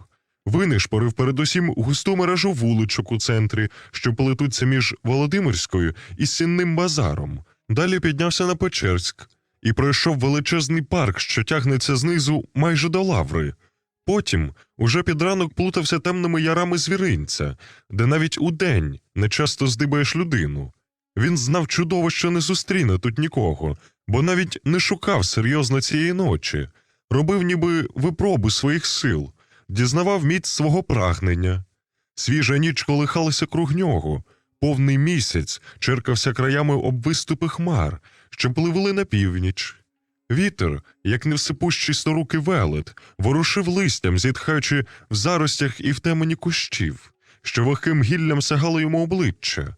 Надмір його душі бризнув знацько у принишклий всесвіт. Він співав. Але десь о 8 ранку він сидів уже на лавці, за облвиконкомом коло зупинки трамвая номер 4. Звичайно, йому здавалось найлогічнішим скерувати свою увагу саме на те місце, де він побачив незнайому вперше. Адже міська людина, хто б вона не була, здебільшого проходить щодня в місцях, де її один раз перестрінуто. Доконечно змушена до цього вузьким колом посади, знайомих, розподільника і розваг. А проте поволі точилися години, минув день, нечутно настав новий вечір, нова ніч, не давши йому ні крихти здобутку. Цим марним вартуванням він вичерпав усі свої конкретні плани. Віднині він ставав віч-навіч з величезним містом, кількома сотнями тисяч жінок, які в ньому жили, і серед яких він мав відшукати тільки одну, яка не мала для нього ні прізвища, ні адреси. Думку про те, що вона теж могла бути в Києві тільки проїздом, або вже виїхати з нього за ці дні, він відкидав як смертний вирок. Так само ніякі доводи про дрібність його пориву, ніякі натяки на важливість шляху, з якого він так раптово збочив, не мали більш над ним ні найменшої сили, бо почуття, що його опанувало, потурбувалось підняти і знецінити в його душі колишній зміст її ще перед тим, як виразно об'явилось. Ці спроби скривдженого минулого тільки підхльоскували його, тільки доводили до нестями і обертали на ще більший хаос його добу. Йому весь цей час здавалося, що він не там, де мусить бути. Тому, не дійшовши кінця якоїсь вулиці, він раптом повертав назад, забивався зовсім у протилежний край, з якого відхилявся несподівано в інший бік, ще в інший, і так без краю, перестаючи добре розуміти, шукає він чи сам втікає від когось. Одного разу в дощ і вітер його опанувала божевільна певність, що саме в цю негоду, попри всяке сподівання, його намір доконається, і він блукав під зливою кілька годин з виглядом людини, що поспішає у невідкладній справі. Після того цілий день кашляв і хрипів, але в ньому вкорінилася надія, що знайти він може тільки там, де найменше цього сподівається. І він поринув у околиці з глиняними хатками, з невиводним болотом, з кривими вуличками, де вдень і ввечері однаково безлюдно й тужно.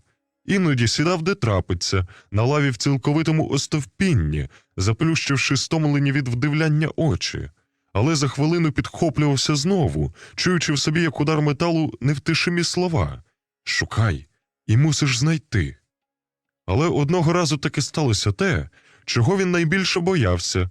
Зустрівся знайомий, до того ж зовсім мало знайомий, той білявий художник, що оформляв тут, у Києві, його книжку.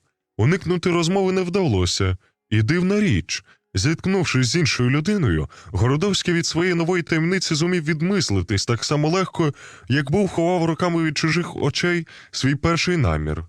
Заявив просто і невимушено, що збирався їхати до Сочі, але передумав і вирішив пожити місяць у Києві, щоб опрацювати деякі матеріали у Всенародній бібліотеці.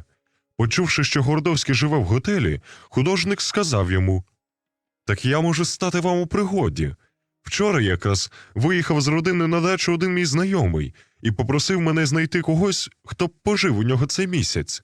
У них там лишився, правда, квартирант, але дивак, на якого вони не хотіли б звірятись. Я обіцяв і пропоную цю роль вам. Чому б вам не заощадити на готелі? Але з умовою, що ви неодмінно прийдете поглянути на мої пейзажі». Крім цієї поважної матеріальної причини, Городовський радо схопився за пропозицію, ще й від таємної сподіванки, що всяка зміна, навіть просторова, мусить посувати його до мети. Він не раз уже подумав, що треба вибратися з цього нещасливого готелю в якийсь інший. Тому, одержавши тут же від послужливого художника рекомендаційного листа, поспішив другого ранку переселитися на нове помешкання, де передусім вирішив відіспатися. Розділ 8. Велика густа крапля червоного чорнила поволі розпливалася на сірому аркуші. Фіалкові бризки її країв, витягуючись у довгі струмені, рожевим і срібним димом без кінця клубилося на прямокутнику, що не міг вмістити їхнього безмежного мінення. Потім пухка синява, спалахуючи і бліднучи, як млявий водоспад, поглинула блиск, розчинила кольори в своїх сумирних глибинах і стала рівним морем над погаслим полум'ям, що замить прозирнуло з глибокого дна крихкими цятками вогню. Він прокинувся вже давно, але нерухомо лежав на канапі. Перехід від сну до пильнування, що відбувається звичайно за коротку мить, розтягся йому зараз у цілу гаму наростання ясності, немов обнявши собою весь розвиток дитячого сприйняття протягом перших місяців існування. Очі, коли він розплющив їх, відчулися йому спочатку двома плямами молочного туману. Потім вони заснувалися невиразними контурами речей, що були ще злиті в одну неосяжну і сплутану масу. І все життя його ту хвилину зосередилося в очах, широких і самодостатніх, що плавко й радісно поглиблювали щоразу далі розчленування світу. Але разом із зоровим проникненням пагінки свідомості тихо сягали і вглиб його єства, несучи пізнання знайомих, рідних, ніби загублених на час і тепер віднайдених звуків. Він пізнав у своєму тілі млосний обіг тепла, пізнав свій подих, що оповитий напівсонною розміреністю, пізнав дію свого серця з трепетом, з яким пізнав би воскреслий його перший удар. Він поступав у володіння собою. Він ніби відроджувався одночасно з тим, як прозоріла і розвіювалася завіса сну, що застилала досі його очі. Але, опанувавши себе цілком, не підводився довго, годину, може більше, проводячи поглядом сонце, що сідало за обрій перед ним у вікні кімнати, проводячи його з незрозумілою вдячністю, як друга, що відходить удалеч з важливим від нього дорученням. І в зоряному присмерку, що невпинно розгортався як величезна тінь землі, думав про те, що його життя змінило домінанту. Він любив цей вислів з психології, як любив усе те, що допомагало йому знайти або зафіксувати точку опертя, напрям, форму своїх прагнень. Бо знав, що життя не спрямоване в якийсь фокус, ніколи не може бути повноцінним життям, а тільки безбарвним борсанням, яке не полишає після себе нічого, крім пустки, гіркоти і втоми.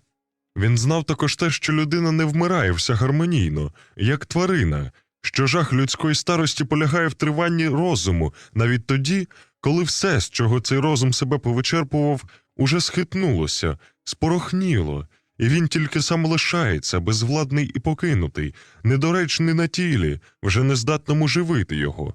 Тоді проходять перед ним дні, від яких він відкинутий неміччю крові, і в страху перед власною марністю, на порозі небуття, куди тягне його обмерла матерія. Він викликає тоді свої спогади, шукаючи в них великого, незаперечного сенсу, бо поза ними йому не зостається надії. Тому Городовський віддавна привчав себе дивитися на самого себе здалека, з якоїсь фінальної точки. Він міг простити собі будь-які вагання, зриви і стрибки, але ніколи не простив би моменту нерухомості. Культ мети приймав його так глибоко, що зміст самої мети якось непомітно ніби відходив на другий план, ставав лише необхідним додатком до неї. Отже, тепер, коли його життя змінило домінанту, він після струсу з гордовитим незадоволенням переконувався, що його істота, як і раніше, лишалася зібраною в один жмут, що його бажання не розпорошилося, набувши нового напряму. А це було найголовніше. Щоправда, друга домінанта була незмірна з першою, вона лежала зовсім у іншій площині. Але це була також домінанта, також директриса його душі. Жадання жінки, якби воно було дрібне хитливе, він без думок відкинув би або задовольнив би побіжно, як було досі. І коли він віддавався зараз цьому бажанню, то тільки тому, що воно пройняло його наскрізь, як він подумав. Крім того, це жадання давало йому змогу зазнати відчуття такої чистоти, такого ніжного і заразу могутнього піднесення, що він мимоволі тихо усміхався, як усміхається замріяний, почувши у вечірньому повітрі далекі акорди музики. Він носив тепер у собі голос, що був молитвою і бойовим кличем. Справді, він же не любив ще ніколи. І йому здавалося зараз, що через свої брудні й ниці зносини з жінками він тільки й став підготований до справжньої любові, що вона можлива лише тоді, коли дізнано й же й передано грязь статі, якою він мусив насититись, щоб зрозуміти в жінці прекрасне. І в тому, що ця жінка з'явилася так несподівано, в тому, що вона була невідома йому цілком, він тільки бачив доказ, до якої міри спрагло його серце в своєму занедбанні. Для нього потрібен був цей удар грому. Так, тепер він був здатний кохати й приносити жертви цьому чуттю, яке без жертв мертве й банальне. Кінець кінцем, домінанта в його житті змінилася вже не вперше. Його юнацькою мрією було інженерство. Не для чого іншого він подався юнаком із свого містечка до Москви, де працював несамовито 4 роки в інституті. Але тоді перелом був менш раптовий. Кінчаючи інститут, він відчув, що обрана професія не може задовольнити його цілком, і саме її обрання чи не було просто наслідком дитячого захопленого споглядання містечкової електростанції. Проте його сумніви ще залишилися невиразними. Аж ось одного разу під їхнім впливом запитав професора, з яким працював і здружився, чи задоволений сам професор зі свого фаху. На це старий просто відповів: «Ні, не задоволений». І пояснив чому. Колись, коли я був сільським хлопчаком і ходив узимку в подертих черевиках, це було давно, я пристрасно захотів бути вчителем. Може, через те, що в 10 років у мене були такі конкретні імпульси. Не буду розказувати, чого мені коштувало здійснення цього бажання. Важливо те, що в 25-м році я свого домігся. Але тим часом я захотів стати інженером. Ще 8 років, бо я був бідний і двічі вигнаний за революційну діяльність. 3 роки я працював на виробництві, але мене вабила наука, для якої я віддав стільки сил. Я захотів стати ученим. Про такі вершини, погодьтесь, я не міг навіть мріяти ні в 10, ні в 25 років. З погляду мого вихідного пункту і тодішніх соціальних умов це було зухвальство. Ще 10 років, і я став ученим, і залишаюся ним, так би мовити, уже 15 років на кафедрі парових турбін, як вам відомо. Мені 59 років, бажати більше мені нічого.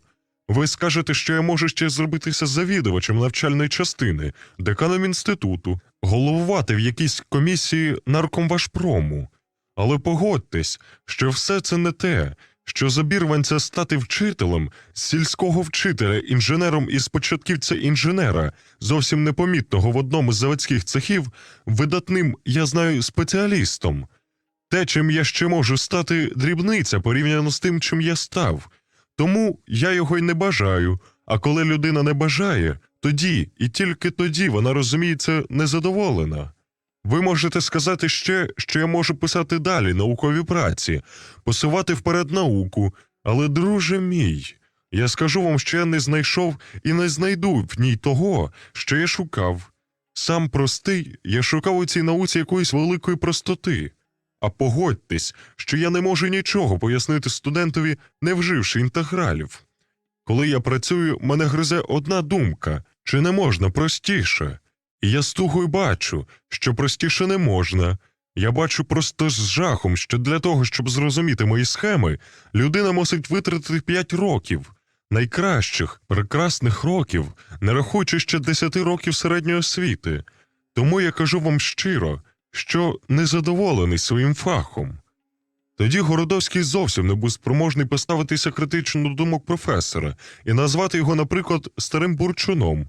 І хоч ці думки не мали, здається, ніякого стосунку до його власного вагання, вони якось остаточно оформили його рішення – не бути інженером. Як людина обережна, він усе-таки здав дипломну роботу, але робота над нею була вже тільки інерцією, ще більше розрахунком, позбавленим того внутрішнього запалу, який мобілізує всю людину до кінця. Вернувшись з дипломом до рідного Гадяча, він вступив до редакції тамтішнього органу і через 2 роки переїхав до Харкова. Отже, в житті з погляду свого прагнення він був досі інженером, потім журналістом, тепер став закоханим. І все це з однаковою силою пристрасті. Він був закоханий так, як інший буває мучеником і героєм. Невідома сила поривала його до величі і подвигу. Лишалося все-таки знайти її. Він підвівся, вмився, опорядив свій костюм, бо спав одягнений. Їсти йому хотілося страшенно, вперше після довгого часу. Це почуття він узяв за сприятливий симптом, за ознаку глибокого одужання після тижневого розгардіяжу його нервів. І вийшов. Надворі його зустрів вечір, що здався йому на диво густим і спокійним. Звичайні міські шуми, гомін, тупіт юрби, ріжки автомобілів, гуркіт вантажних машин, вищання вуличних гучномовців надзвичайно м'яко поглиналися ним, як порошинки нерухомим водозбором. Може, тому що вітру не було зовсім. Вечір пахнув далеким полем, простором річки і важким потом стомленого каменю. Десь спереду ледве помітним струмком пролинав масний дух свіжофарбованого даху, але майже щохвилини ці запахи зникали, захлеснуті хвилею нафтового перегару, який примушував мріяти про часи, коли мотори працюватимуть нарешті від акумуляторів. Ось і ресторан, 2 ліхтарі, на вході ліврейний Бородань. Чому все-таки Бородань? Брязк покришок, ріденький джаз, столик у кутку під неодмінною пальмою. Вся помилка його дотеперішніх розшуків полягала, звичайно, в хаотичності їх. Як можна зробити щось серйозне без плану? Він покладався досі на випадок, щастя, несподіванку, але справжній великий випадок трапляється вельми рідко. Він уже трапився, ним була перша зустріч з нею, і більше він може не повторитися. Ні, треба шукання ввести в систему, поставити його на більш-менш твердий ґрунт якогось розрахунку. Але для розрахунку потрібні дані. Їх він мав до смішного мало, але зараз, перевіривши ще раз якнайпильніше свої спогади, не міг сказати, що немає їх зовсім. По-перше, він був зараз певним, що незнайома зустрінута ним несла в правій руці портфель, отже вона десь працює. По-друге, лишається незаперечним, що вона надзвичайно цікава, і як така конче повинна мати певне коло знайомих, прихильників, може, чоловіка чи коханця. Це його не турбувало зовсім. З якими вона не може не відвідувати кіно, концертів і театрів. Установи й видовища – ось куди мусить бути скерована його увага. Щоправда, частка випадку лишається і в цих обставинах, але відповідно зменшена обмеженням, так би мовити, об'єктів спостереження. Установ кінець кінцем не так багато, видовищ і поготів. Не було нічого дурнішого, як шукати її на вулицях і передмістях. Подумав він поважно, заплатив і вийшов.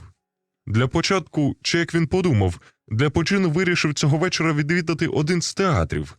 Найближчий – це був театр імені Франка. Коли він з'явився, дзвонив другий сигнал, зал був повний. Оглянувши його вмить увесь згори донизу, впродовж і впоперек якимось одним суцільним поглядом, Городовський переконався, що тут немає. Але не схвилювався. Не міг же він справді розраховувати, що йому так відразу поталанить. Здивувався трохи, коли піднялася завіса. П'єса йшла не та, що була зазначена проти сьогоднішньої дати на афіші, а та, що була призначена на завтра. І то без попередження з боку адміністрації, і без ремства з боку публіки. А до вистави йому було цілковито байдуже. Розділ 9. У Франка він просидів, звичайно, тільки першу дію, після якої покинув театр з наміром відвідати ще один цього ж вечора, щоб не марнувати часу. По дорозі йому трапився цирк, де гастролювала оперета, але квитків більше не продавали, отже йому залишалося тільки кіно. Побувавши в одному, він устиг ще на останній сеанс другого, причому помітив, що, виходячи після закінчення фільму до фоє з достатньою швидкістю, можна ще оглянути всю публіку, яка має бути зараз пущена на останній сеанс. Це його дуже потішило. Наслідки він тим часом не досяг жодних. Але принаймні для нього став ясний план щовечірньої роботи. 1 театр і 2 кіно. Тепер Городовський з усією свідомістю виконаного обов'язку міг спокійно вернутися додому. Але він ще якусь годину поблукав, уже тільки для розваги і спочинку. Нічне місто виглядало однією суцільною істотою, здавалося зрослим докупи, як кораловий острів серед широкого темного моря, блукаючи яким, він прибився нарешті до цього дивного суходолу, як Робінзон, рокований на незвичайні пригоди. У всьому тілі він почував лоскіт невідомості, близької до розв'язання і кінця. Десь тільки на початку другої Городовський вернувся додому, і дивна річ, заходячи вдруге до квартири, вже обізнаної ним, він мав враження, що ступає в неї вперше, не міг позбутися відчуття новизни. Ні, спати він сьогодні не буде, і з захватом завбачив перед собою ніч, проведену в збентеженому пильнуванні, першу ніч у незнаній, натрапленій країні, у знайденому захистку кімнати серед земель, які він ще тільки має розвідати. Не засвітивши, він знову сів, як і вперше, на стільця коло столу, але яким яснішим здавалося йому тепер його власне становище. Тільки тепер він міг усвідомити, що довгий тиждень нестями і болю не минув усе-таки для нього марно. Тепер мусив собі признатися, що, ідучи сюди у всій гарячці свого бажання, він міг би навіть змалювати жінку, яку так пристрасно заповзявся шукати. Неймовірна річ, але це питання перед ним майже так не ставало, ніби його вабило більше дізнане відчуття, ніж певний образ.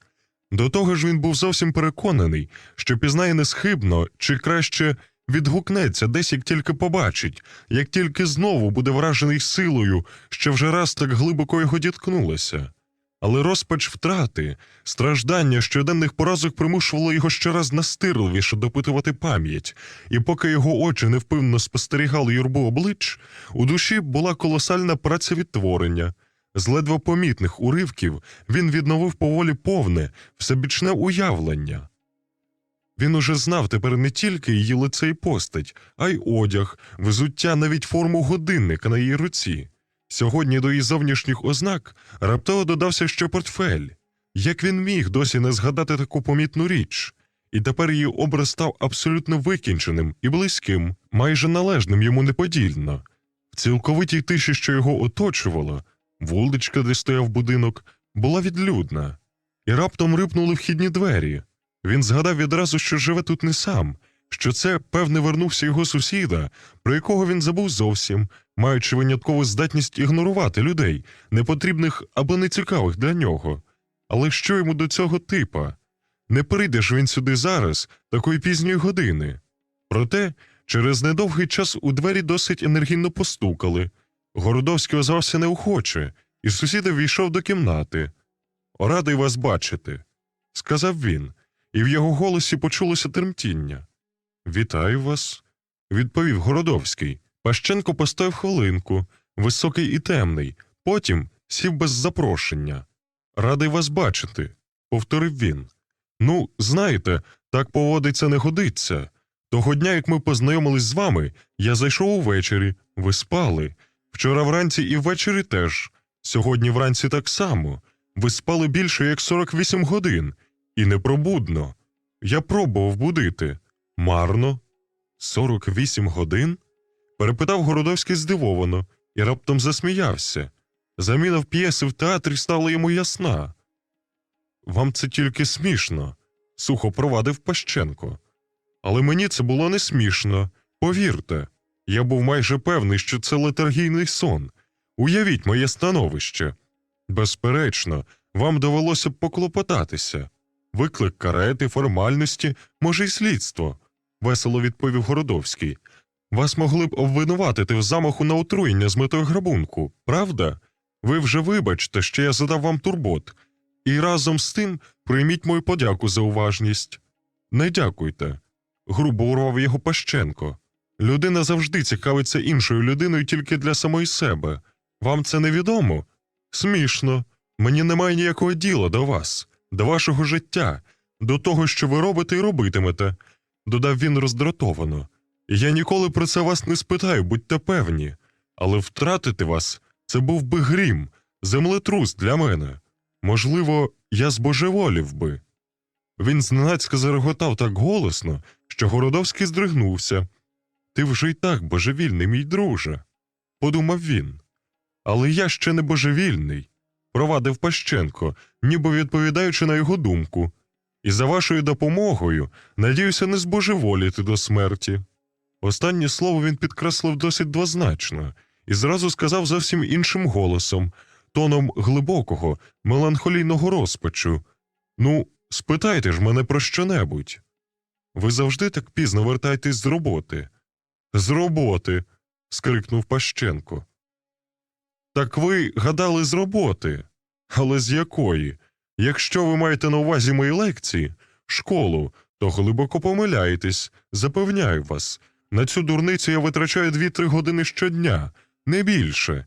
Чи не уявляєте ви мене одним з тих йолопів, що з головою навантажуються працею, лізуть із шкури, щоб висунутись, заробити грошей? Одне слово, досягти становища й заможності, як тепер кажуть. Такі люди, а їх же безліч, ними кишить земля, нагадують мені жуків, що з поважним виглядом качають гноєві кульки. Хто більше наробить таких кульок, той славетніший жук. Але я не длубаюся в гною». «Ви спрощуєте», – озвався Городовський. «Ну, як можна сказати, що людьми рухають лише ці ниці мотиви? Гроші, становище. Ви зовсім ігноруєте те, без чого людське життя стає просто незрозумілим. Тобто кульки духовного гною. Всі так звані вищі пориви душі. Не ігнорую. Але не будьмо повторювати з цього приводу те, що давно вже відомо, і що люди воліють, звичайно, забувати або недовтямлювати з причин своїх гордощів. Людина – це передусім горда тварина. Вона не любить, щоб мотиви її вчинків були оголені. Вона лається, кусається, коли їх пробуєш оголити. Я скажу тільки, що немає в людині нічого, що не зводилося б до гордості й голоду. У вас також?» Пащенко не завагався. «Ні», – сказав він гордо, – «я вільний від цього прокляття, від неминучості, яка там модифікується в кожному, тобто так маскується, що ви перестаєте пізнавати її, особливо в собі самому. Вся річ у тому, щоб пізнати, але не словесно, не для того, щоб когось дивувати своєю прозірливістю й сміливістю, не для філософських розваг і псевдожиттєвої науки. Оближте. Навчити можна ще 2 чи 2 – 4, але навчити жити, вибачте. Вам можна голову продовбати якусь мораль та правилами, та коли вам буде треба, справді треба, ви не тільки вб'єте й пограбуєте, а ще й прикриєте це високими мотивами, якщо це можливо. Бо треба, ось що вами керує, а не якась мораль. Доля? Ні, долі немає. Це теж вигадка людської пихи. Мовляв, у мене є призначення, наперед накреслений план. Ха-ха, яка я цяця. Все це зарозумілість. Ніхто вам нічого не призначав і не накреслював. Ні вам, ні вашій собаці, ні блосі, що вас кусає. Ніякий фатум вами не цікавиться. І взагалі ви нікому не потрібні. Але вам потрібно багато що. От з цього й варто починати. У вас, усередині вас сидить оце потрібно, і воно кричить усіма голосами, ніжними, ідеальними, аматеріальними, величними, якими хочете, але під ними всіма гуде примітивний цинічний бас, зовсім, повірте, не ідеальний.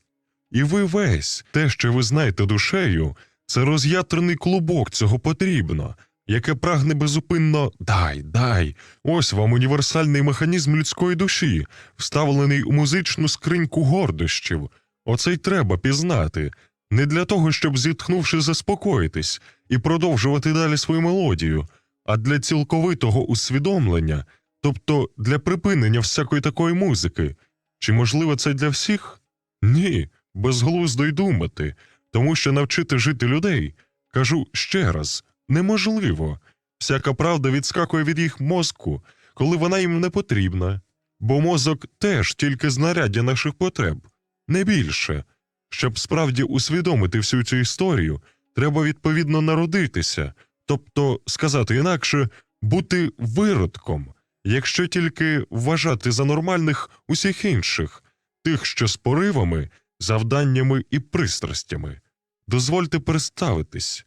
Я є один з рідкісних винятків з цієї маси. А я, за вашою кваліфікацією, здається, цілком належу до основної норми, до тих, що з завданнями і пристрастями, сказав, посміхаючись, Городовський. Отже, наше знайомство не буває цікавості. Воно обіцяє бути «très curieux», як кажуть французи, відповів Пащенко. Я в цьому ні хвилини не сумніваюся. Але вернімося до наших двох китів – гордість і голод. Хоч китів усе-таки 3, бо голод, я розумію, також і статевий. Передусім, що я зробив з цим подвійним голодом? Не буду довго спинятися на статевому, я його просто відкинув, не зазнавши від того ні найменшого ушкодження. Це тільки торочать, що жити без жінки шкідливо. Але ж за це їм платять. Складніша справа з голодом шлунковим. Але я його обмежив до мінімуму. Ось що я скажу вам.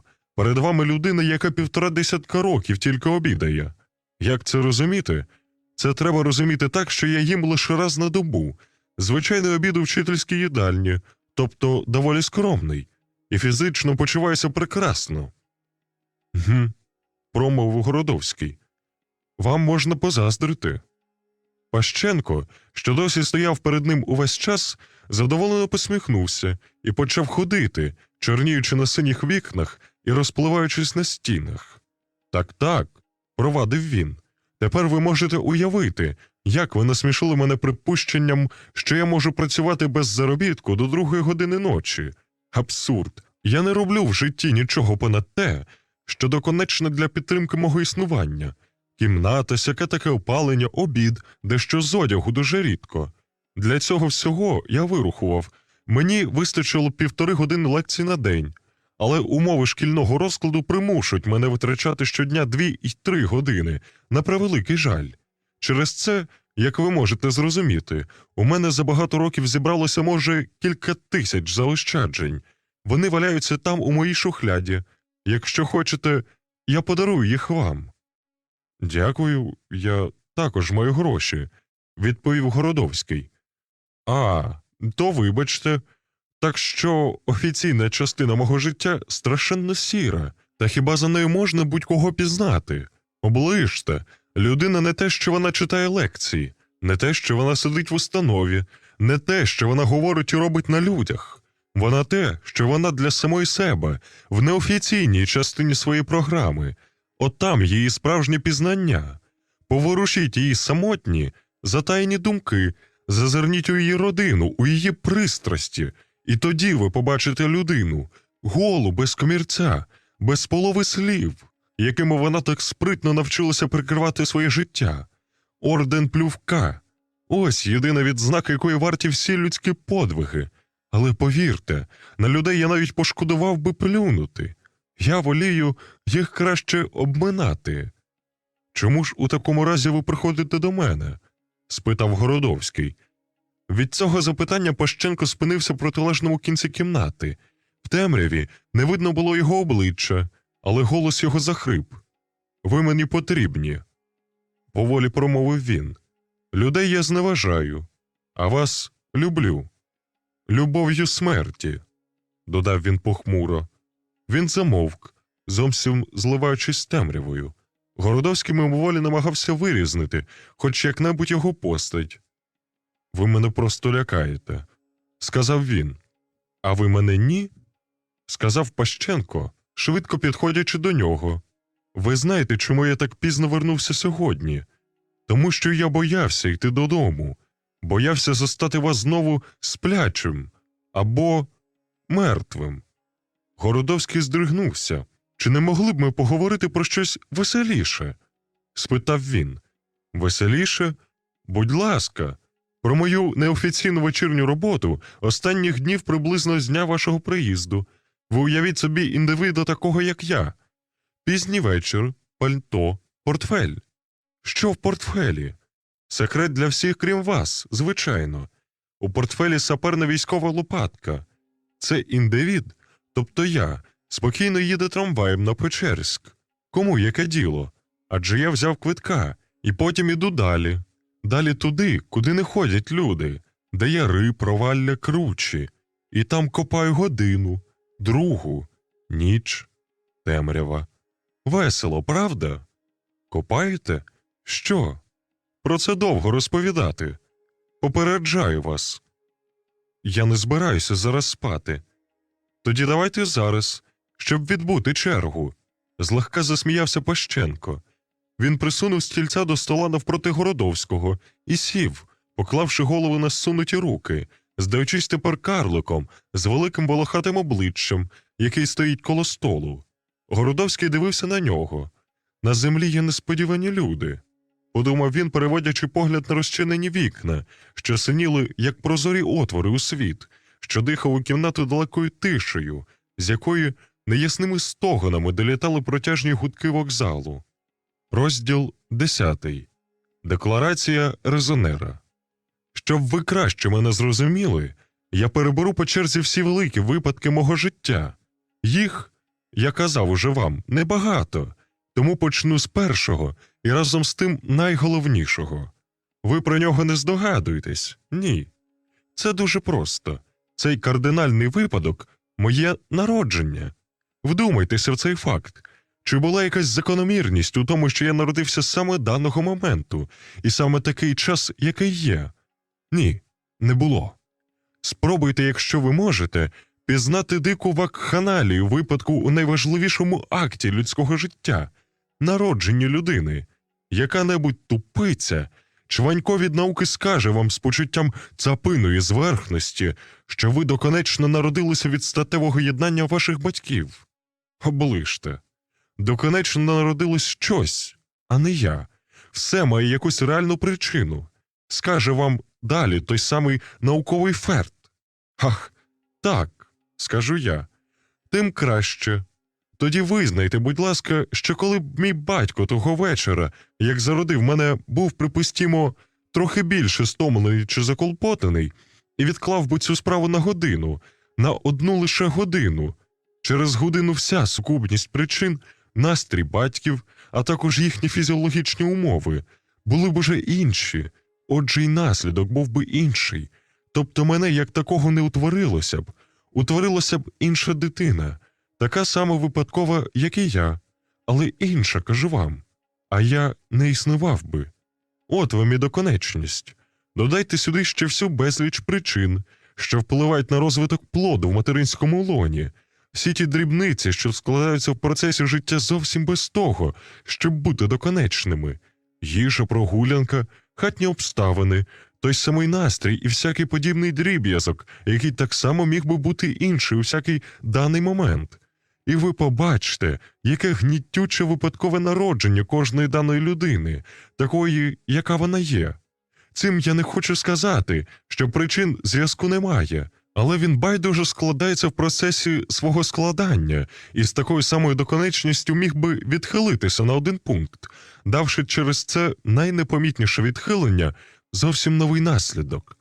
Дозвольте вам сказати прямо, що я був би інший, тобто мене не було б, якби мої батьки, стараючись, так би мовити, о зародження якогось Ікс, нічим іншим не була б для них і для світу майбутня дитина. Були б тільки більше або менше пристрасні в своєму заході, ніж вони були насправді. А спробуйте проаналізувати, чому вони були пристрасні саме в тій мірі, а не в іншій. І ви зразу дійдете таких нікчемних, мізерних і далеких причин, що вам соромно стане говорити про їхню доконечність, якщо тільки ви взагалі не втратили совісті.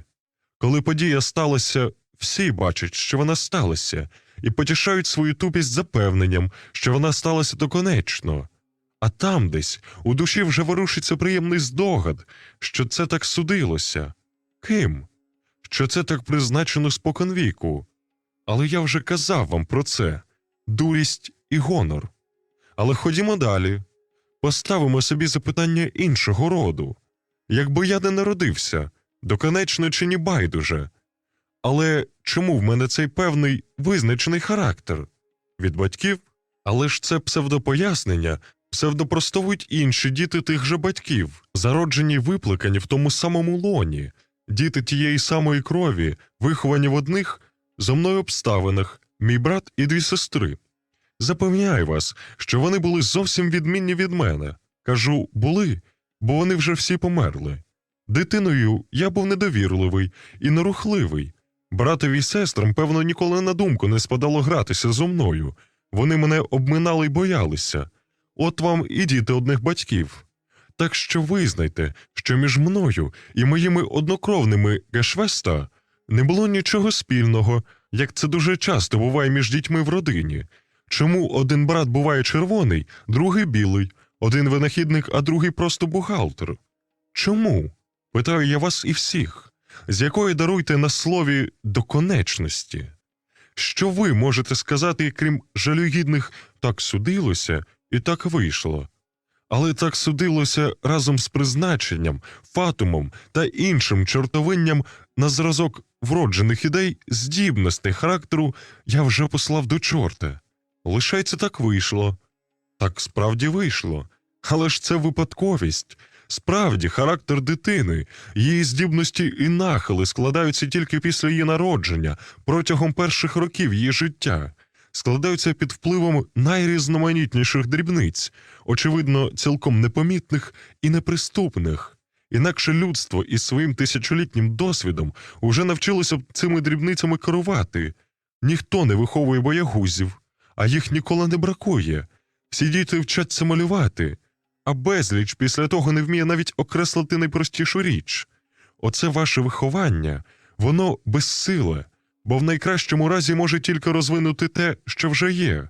І ось вам висновок. Фізично й духовно всяка людина є утвір випадковості. Треба було минути 13 рокам, поки в моєму житті трапився другий вирішальний випадок. Одну з моїх сестер насмерть переїхав трамвай. Ви не можете уявити, яке страждання справила на мене ця загибель. Я вже казав вам, які стосунки були між мною й іншими дітьми в родині. Вони були мені цілком байдужі, більше того, чужі. Та коли сестру привезли додому з потрощеними ногами, розчавлену, закривавлену, зо мною сталося щось неймовірне. Я ридав, я бився на підлозі, кричав, ревів. Перед моїм розпачем якось навіть зблідло горе, викликане смертю сестри. Вона була вже мертва, а я живий. Усі турботи того дня звернулися на мене. Я чув, як мати казала батькові, що от, мовляв, докази чулості мого серця, що я тільки з вигляду похмурий, а душа в мене золота. І справді, брат і сестра, які дружили і гралися з померлою, спромоглися лише тихо схлипувати, а я виявив якусь безумну, у всякому разі не дитячу тугу. Все це дійсно так було. Але чому? Не сестра, не її втрата були причиною мого відчаю. Зовсім ні. Для мене не важило, що цей труп – моя сестра. До того часу я ніколи не бачив смерті, тим більше такої наглої, кривавої і безглуздої. Я не думав про смерть, я її не уявляв.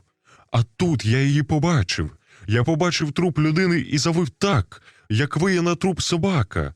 Звичайно, я не міг думати тоді нічого виразно, не міг скласти ні тверджень, ні висновків. Але я щось таке відчув. Щось пронизало мене навіки. Це була певність, наочність нікчемності людини.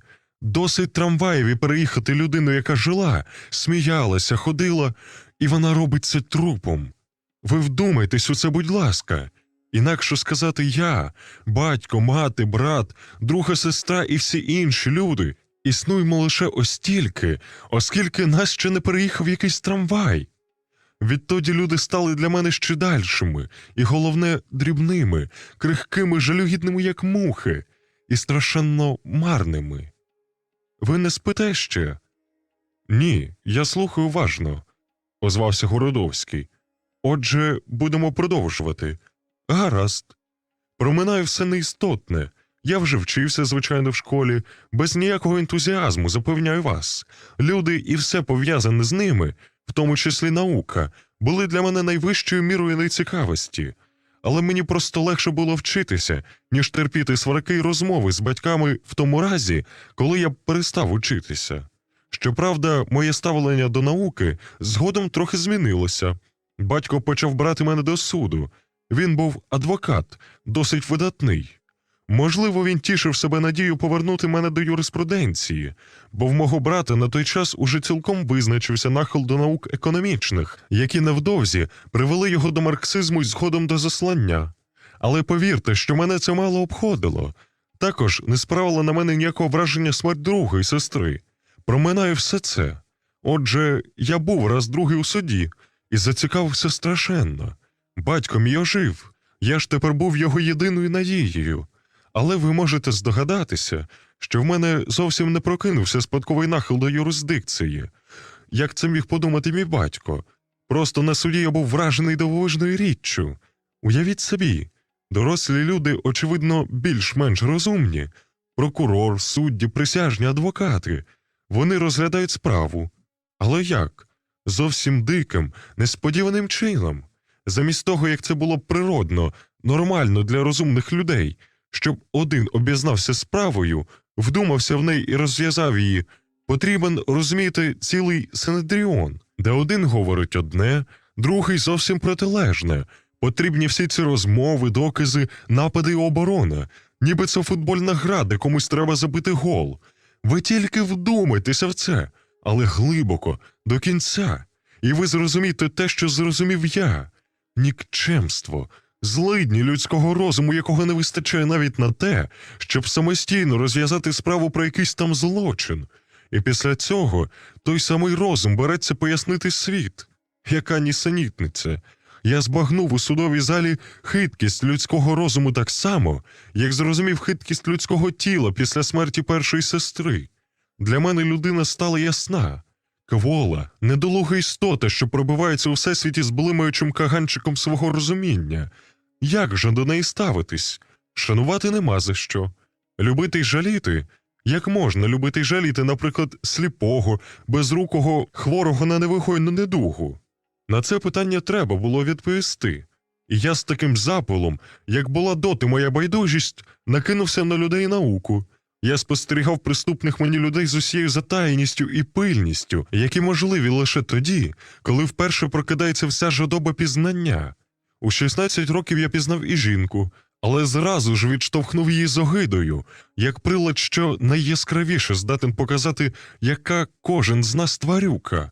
Я був дуже вдячний жінці за цей показ, але не мав охоти перевіряти його вдруге. Уявіть собі ці щеплені тіла, цей вираз обличчя, слину, нарешті запах. Ви протестуєте? Ну, я ж не маю наміру вас переконувати. Скажу тільки, що я цілком зрозумів тоді несамовитість і злобу, з якої Амнон прогнав Тамару, що віддалася йому. Вам відома ця пригода? Ні? Біблію все-таки варто переглянути. А скільки я прочитав книжок, я читав як хронічний алкоголік. Я бачив, яка кривава й ниця людська минувшина, яка сліпа й безпорадна історична дія людини. Всі ці смішні держави, війни, розбрат, ями й багновища, в які систематично провалюється людський рід. Це ж не історія розумних істот.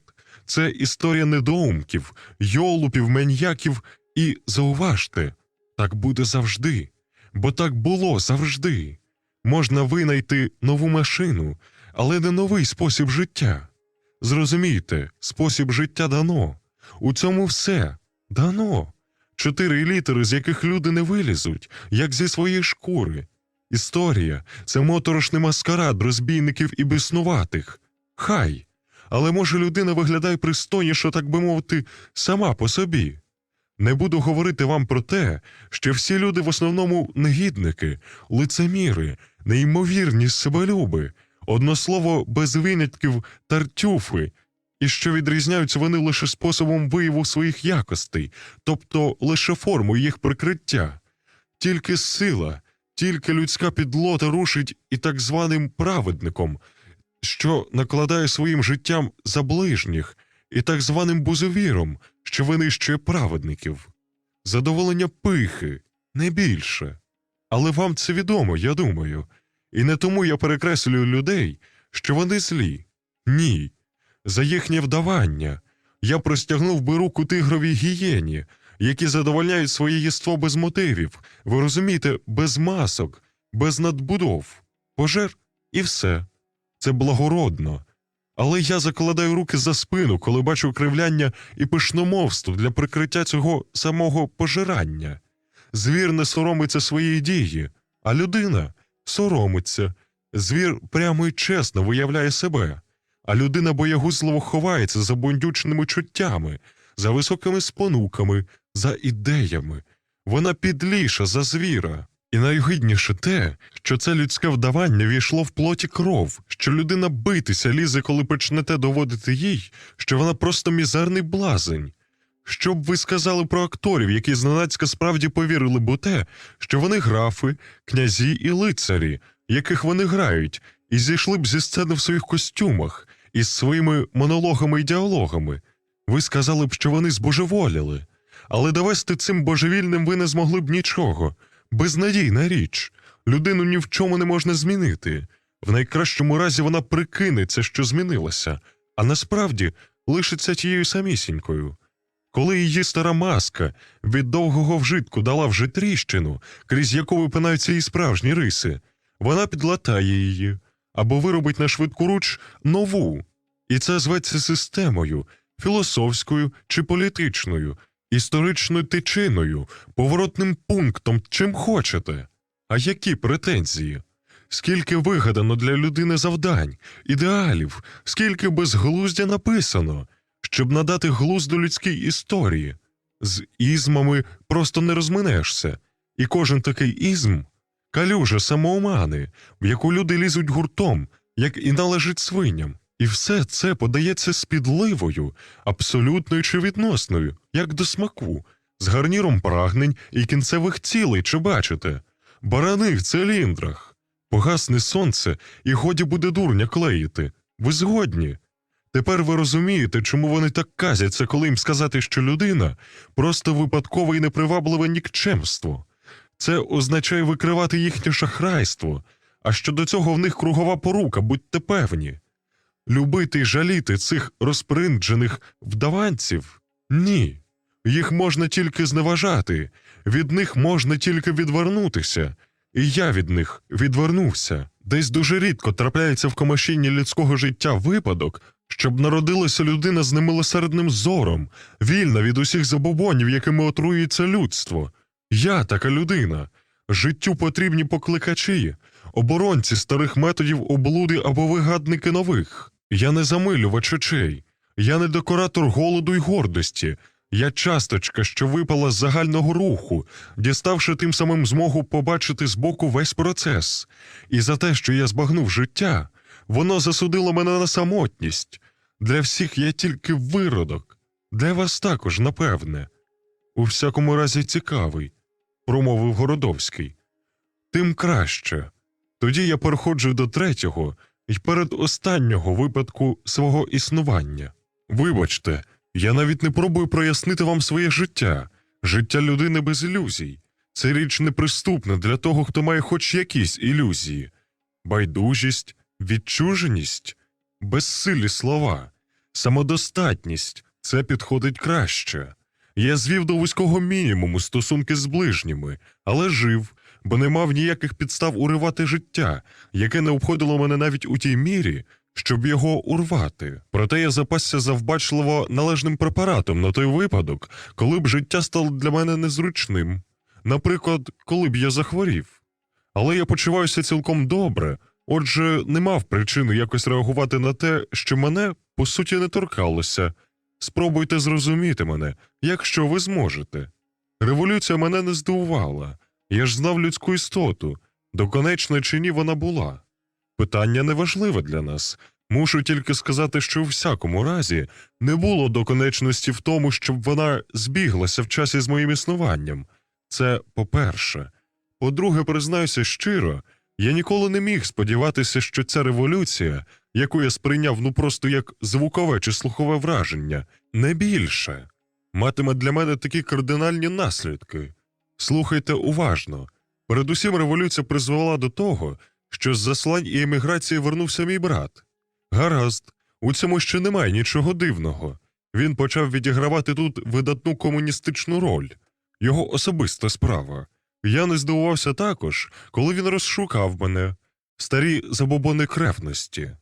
Він поговорив зі мною півгодини, побачив, що говорити зі мною нема про що, і не намагався продовжувати знайомство. Все здалося вичерпаним. Про те, що він помер 2 роки тому, я міг би з успіхом і не знати, але мене викликали, і уявіть собі в характері спадкоємця, як висловлюються галичани. Я мав розпорядитися братовим майном. Брат був неодружений, і крім братових книжок, які я подарував інститутові, власне, не мав нічого. Собі я взяв одну тільки річ. Це була невеликого розміру скляна банка, упакована дуже дбайливо, в коробку з написом «Банджа». У банці рудого кольору сухе зілля. Я не міг здогадатися, що таке банджа, тільки й тому забрав її з собою. Ця річ стовбичила у мене довго, може рік. Нарешті я вирішив її розшифрувати. Порившись у словниках, я з'ясував, що банджа є не що більше і не менше, як один з численних препаратів індійських конопель. Тобто мені до рук несподівано потрапила банка з гашишем. Будь ласка, простежте зв'язок причин. Революція – забутий брат, його смерть, гашиш – з одного боку, а з другого – я. Людина, що найменшого стосунку не мала до причин першого ряду, який приголомшливий випадок. Скажу більше, просто трапунок. Ваш брат курив гашиш? Спитав Городовський. У тому бо й річ, що ні. Це не збільшує пікантність даної випадковості. Не курив зовсім, це абсолютно вірогідно. Але я знаю, що в своїх політичних блуканнях він довгий час пробув у Азії, і там, очевидно, для курйозу придбав собі цю банку з наркотиком. Бо в нього ще були всякі екзотичні дрібниці, тропічний шолом, наприклад. Мій брат не курив гашишу, але я почав курити його вже рік. І не жалкую ні в якому разі. Навпаки, запевняю вас. Бо світ збудований таким ідіотським чином, що сприйняти його, який він насправді є, можливо тільки за допомогою наркотику. На цьому мушу спинитися.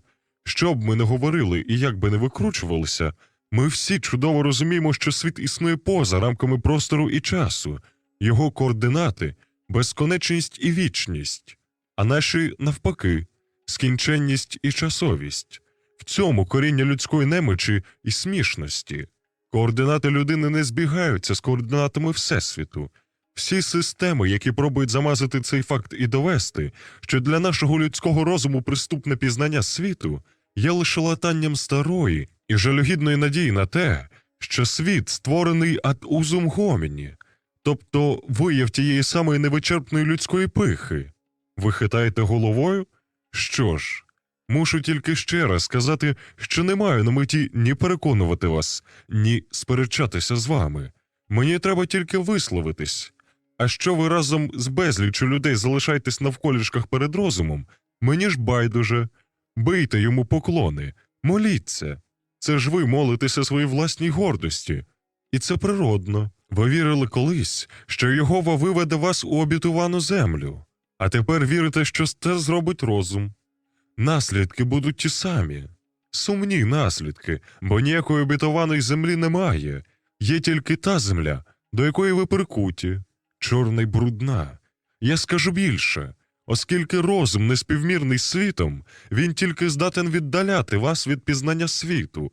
Це пізнання можливе наперекір розумові, через усунення його, через те, що ми безпосередня частина світу всупереч тому, що ми розумні. Злитися з світом у його безконечності й вічності – ось дійсний шлях світопізнання. Воно одне, воно досягається тільки тим, з чим розум не має нічого спільного.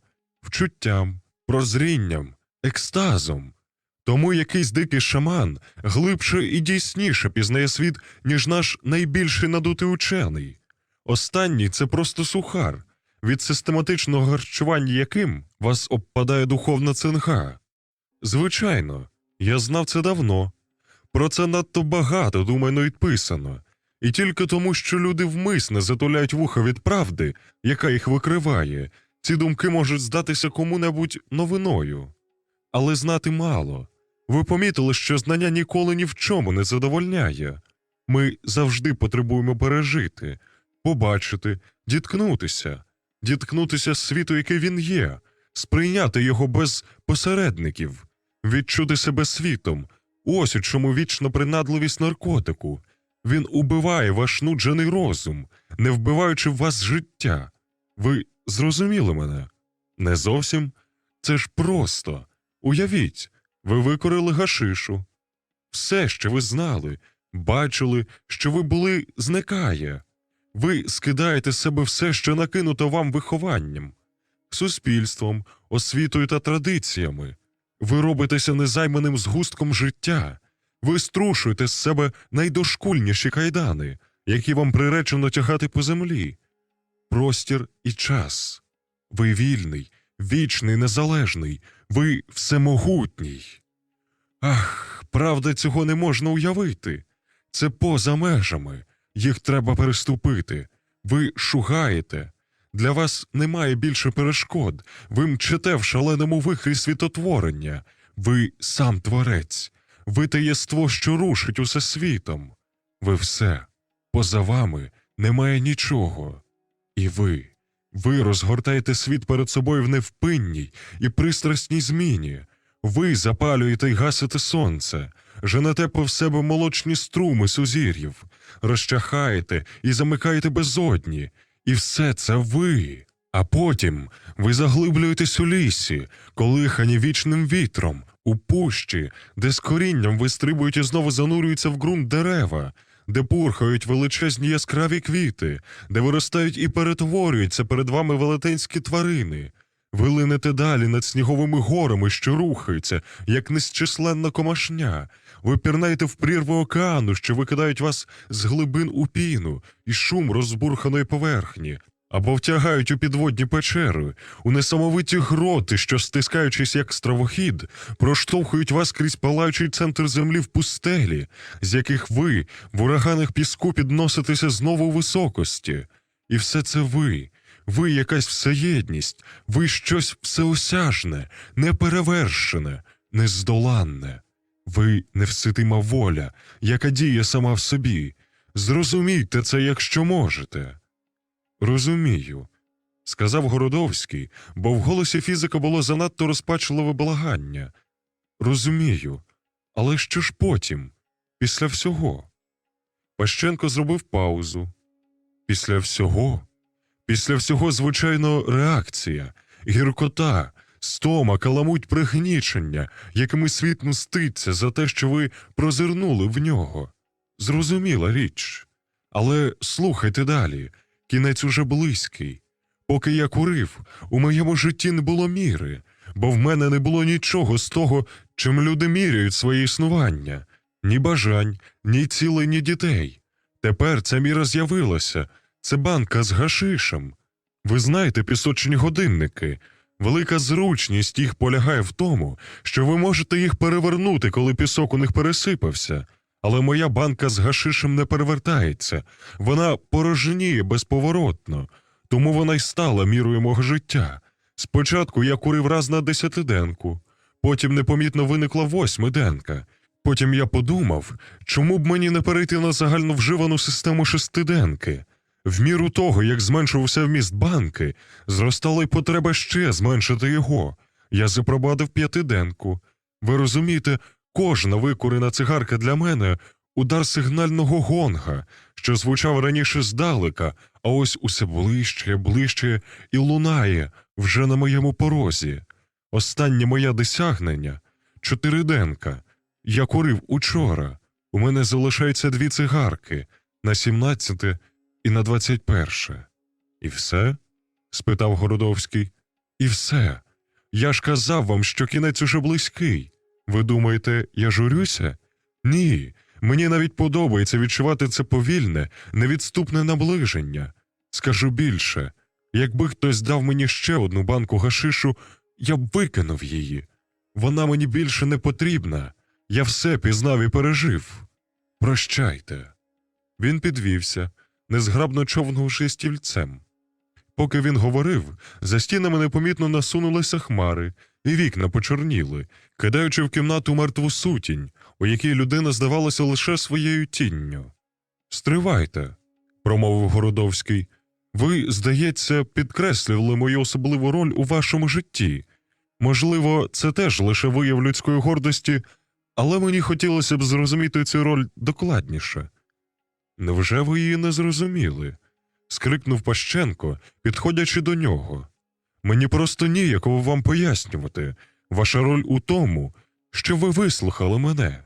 Ви ж четвертий великий випадок мого життя. Скажу вам просто, мені не хотілося покинути цей світ, не розказавши про своє життя.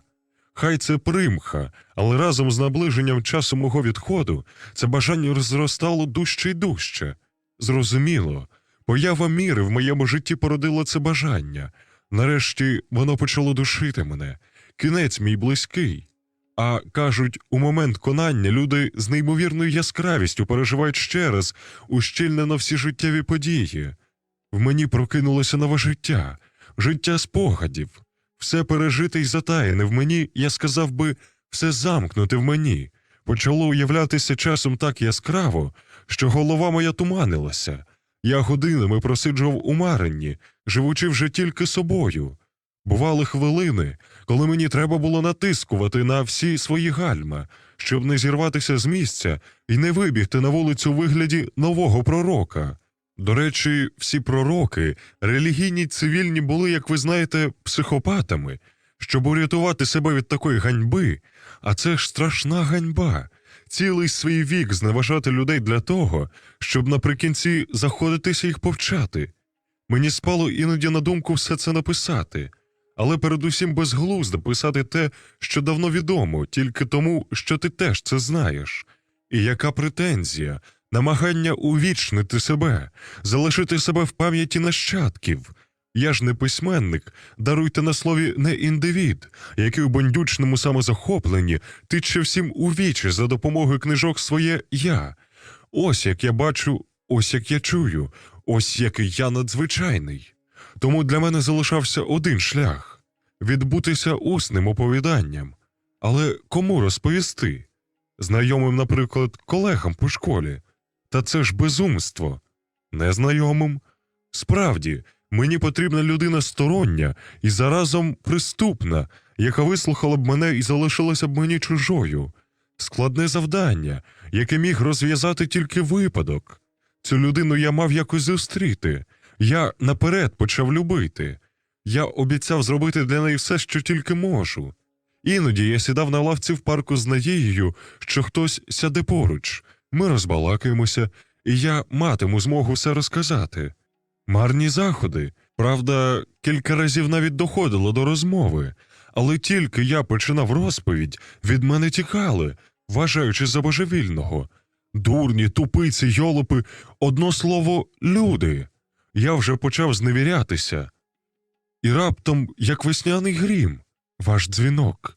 Ви невідомими і, вибачте, нецікавими для мене стежками прийшли сюди. Він узяв Городовського за руку. «Дякую», – сказав він схвильовано. «Я до ваших послуг. Ви перший, кому я говорю такі слова, і останній, звичайно.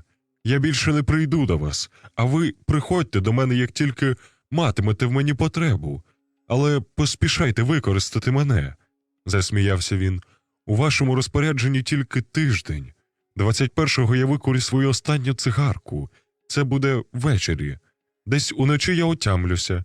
І стомлений, виснажений, поплентуюся через усе місто, прихопивши з собою портфель з саперною лопаткою. Але в нього я покладу ще препарат, запасений, як я казав вам, про той випадок, коли життя стане для мене незручним. Я йтиму звичайним кроком, поспішати було б нетерпінням, баритися ілюзією. Я йтиму так, як пройшов ціле життя, без забобонів. Промину місто, де я народився і жив, з якого не виїздив нікуди ніколи. Промину і не оглянуся. Я нічого тут не залишаю. Потім ітиму пусткою до місця, яке я собі обрав. Там уже майже закінчена моя могила, викопана моєю лопаткою печера в сторчовій стіні на звороті яру, прихована чагарником і обвалами. Бо я не хочу, щоб мій труп мацали й розтинали люди. Я не хочу, щоб вони навіть по смерті заволоділи тим, чим я був. Тому моя печера викопана так, що, війшовши в неї, легко завалити за собою вхід. Після цього мені не залишиться чим дихати на чверть години, але навряд чи я встигну використати все повітря, бо мій препарат подіє швидше. І це буде все. Добраніч. Розділ 11. Вранці, вийшовши до коридору, щоб рушити в свою першу розвідку по установах, Городовський після хвилинного вагання підійшов до дверей сусіди і різко постукав. Не чекаючи відповіді, постукав ще раз. І все-таки йому здалося, що Пащенко озвався не досить швидко. Як і раніше, його вразила сутність кімнати з вікном, затуленим до половини високим чудернацьким муром. До того ж це вікно було розчинене і не зачинялося, очевидно, цілу ніч, бо темне повітря тут було прикре і холодне. Такий один може й узимку спати з відчиненим вікном, подумав Городовський злісно, і підійшов до столу, за яким сидів Пащенко. Підвівши до нього обличчя, зараз лагідне і навіть сумовите. «Ви можете скласти собі схибну думку про моє ставлення до вас», – сказав Городовський суворо. «Вчора ви потурбувалися вийти раніше, ніж я встиг щонебудь відповісти. Але, можливо, я вчора й не сказав би нічого, тому я хочу тепер попередити вас». Пащенко кивнув головою. «Я вас слухаю». Ще ввійшовши до кімнати, Городовський помітив, який він розхвильований. Спокій, з яким зустрів його фізик, ще більше обурив його, а останні слова Пащенка, якісь гордовиті й байдужі, просто його стьобнули. Його серце закипіло справжньою люттю, але, стримавши себе, він промовив рівним тоном. «Прошу вас передусім не помилятися щодо враження, яке справило на мене ваше оповідання. Я вислухав вас учора тільки тому, що сам був у трохи незвичному настрої. А втім, це вас не торкається.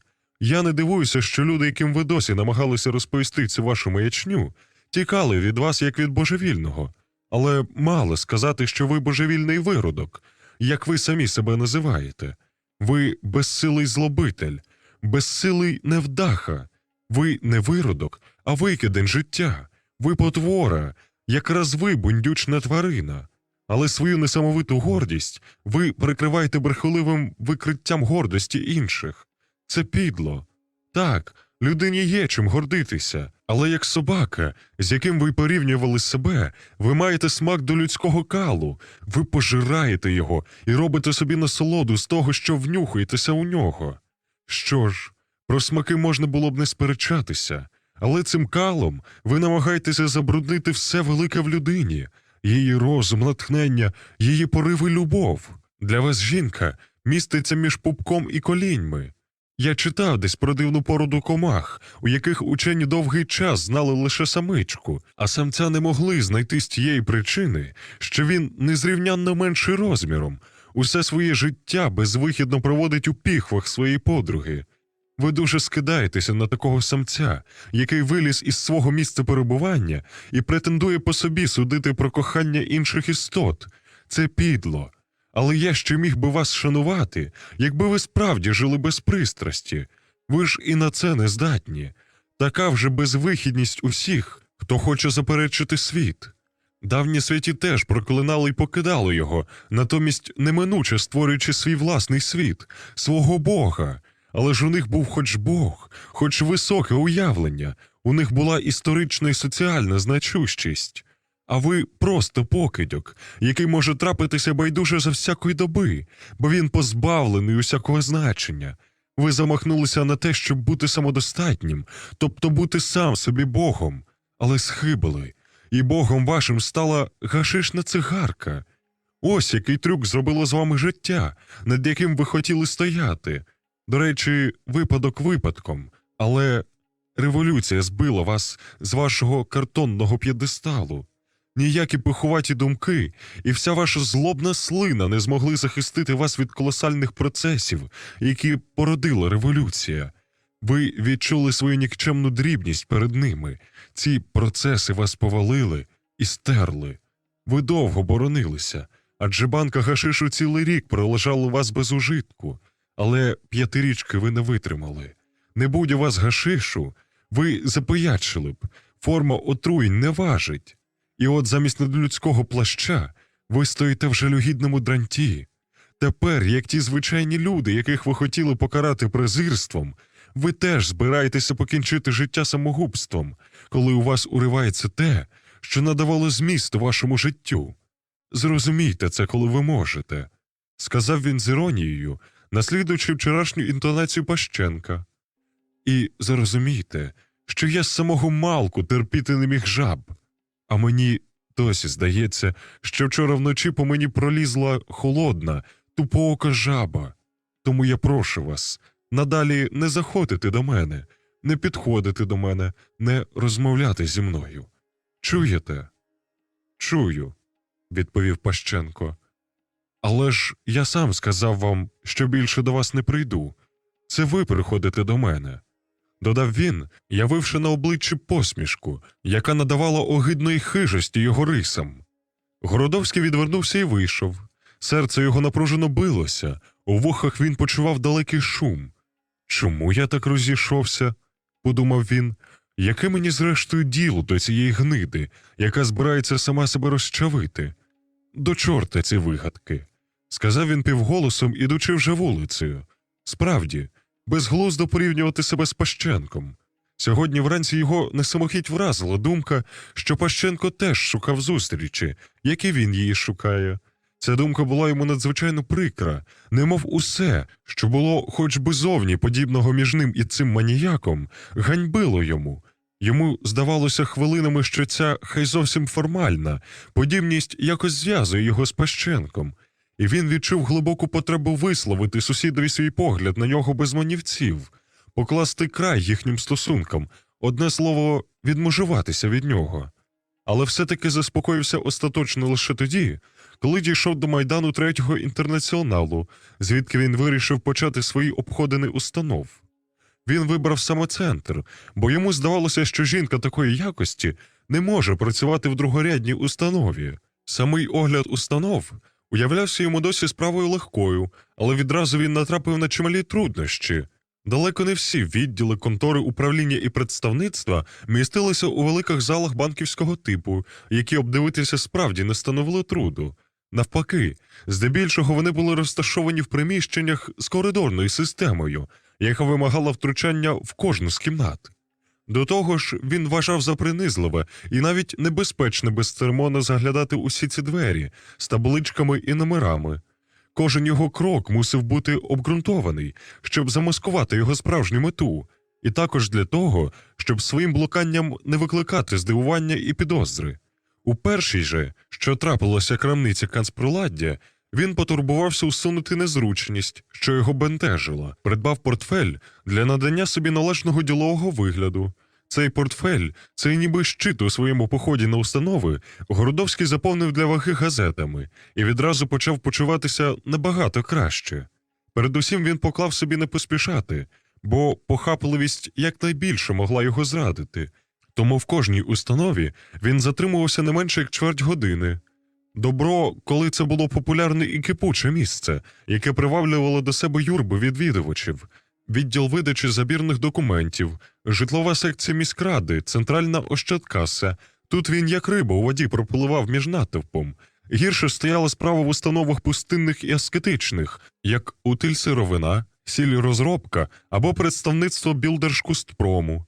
Тут він довідувався про уявного знайомого, який, за всіма припущеннями, мусив би саме тут працювати, дізнавався, чи немає вільних посад, і яких саме, пропонував налагодити бібліотеку чи діловодство за останніми вимогами, або просто, помітивши порожнє місце під написом «секретар», кер справами, юрисконсульт, запитував, чи скоро буде цей товариш, і в разі, коли його не сподівалися в ближчому часі, міг вільно почекати його хвилин 10. Ось де несподівано придалась йому звичка панування над собою і вміння надати собі потрібного тону. Кожна його поява в новому місці ставала тепер своєрідним творчим актом. Одного керівника він зацікавив широким проектом підсобних підприємств. Перед другим виступив у ролі поширювача літератури, але з другої половини свого робочого дня обачно перекинувся в протилежний кінець міста, щоб не впасти кому-небудь у вічі на вузькому просторі вулиці, де він тоді товкся. Нарешті 3:45 кінець праці, обід і змога підбити підсумки. На купленій карті Києва він старанно відзначив обстежені вже квартали і намітив орієнтований план дослідження на завтра. На сьогодні скінчено, але яка хибна була його думка про те, що установ не дуже багато. Навпаки, їх безліч, деякі будинки примудряються вміщати їх по півдесятка. Вони ховаються часто за непомітними вивісками, в глибині дворів і завулків. За теперішньої системи побуту в нього утворилася прогалявина в часі між 4 годиною і 8, коли починалася в театрі вистава. Ці 3-4 години треба було заповнити. Зі своїм дурним характером він почував, що ця щоденна порожнеча буде його дратувати. Читати йому не хотілося такою мірою, що з часу свого останнього приїзду до Києва він навіть не переглядав газет. До того ж, читати на вулиці чи в бібліотеці він не зміг би.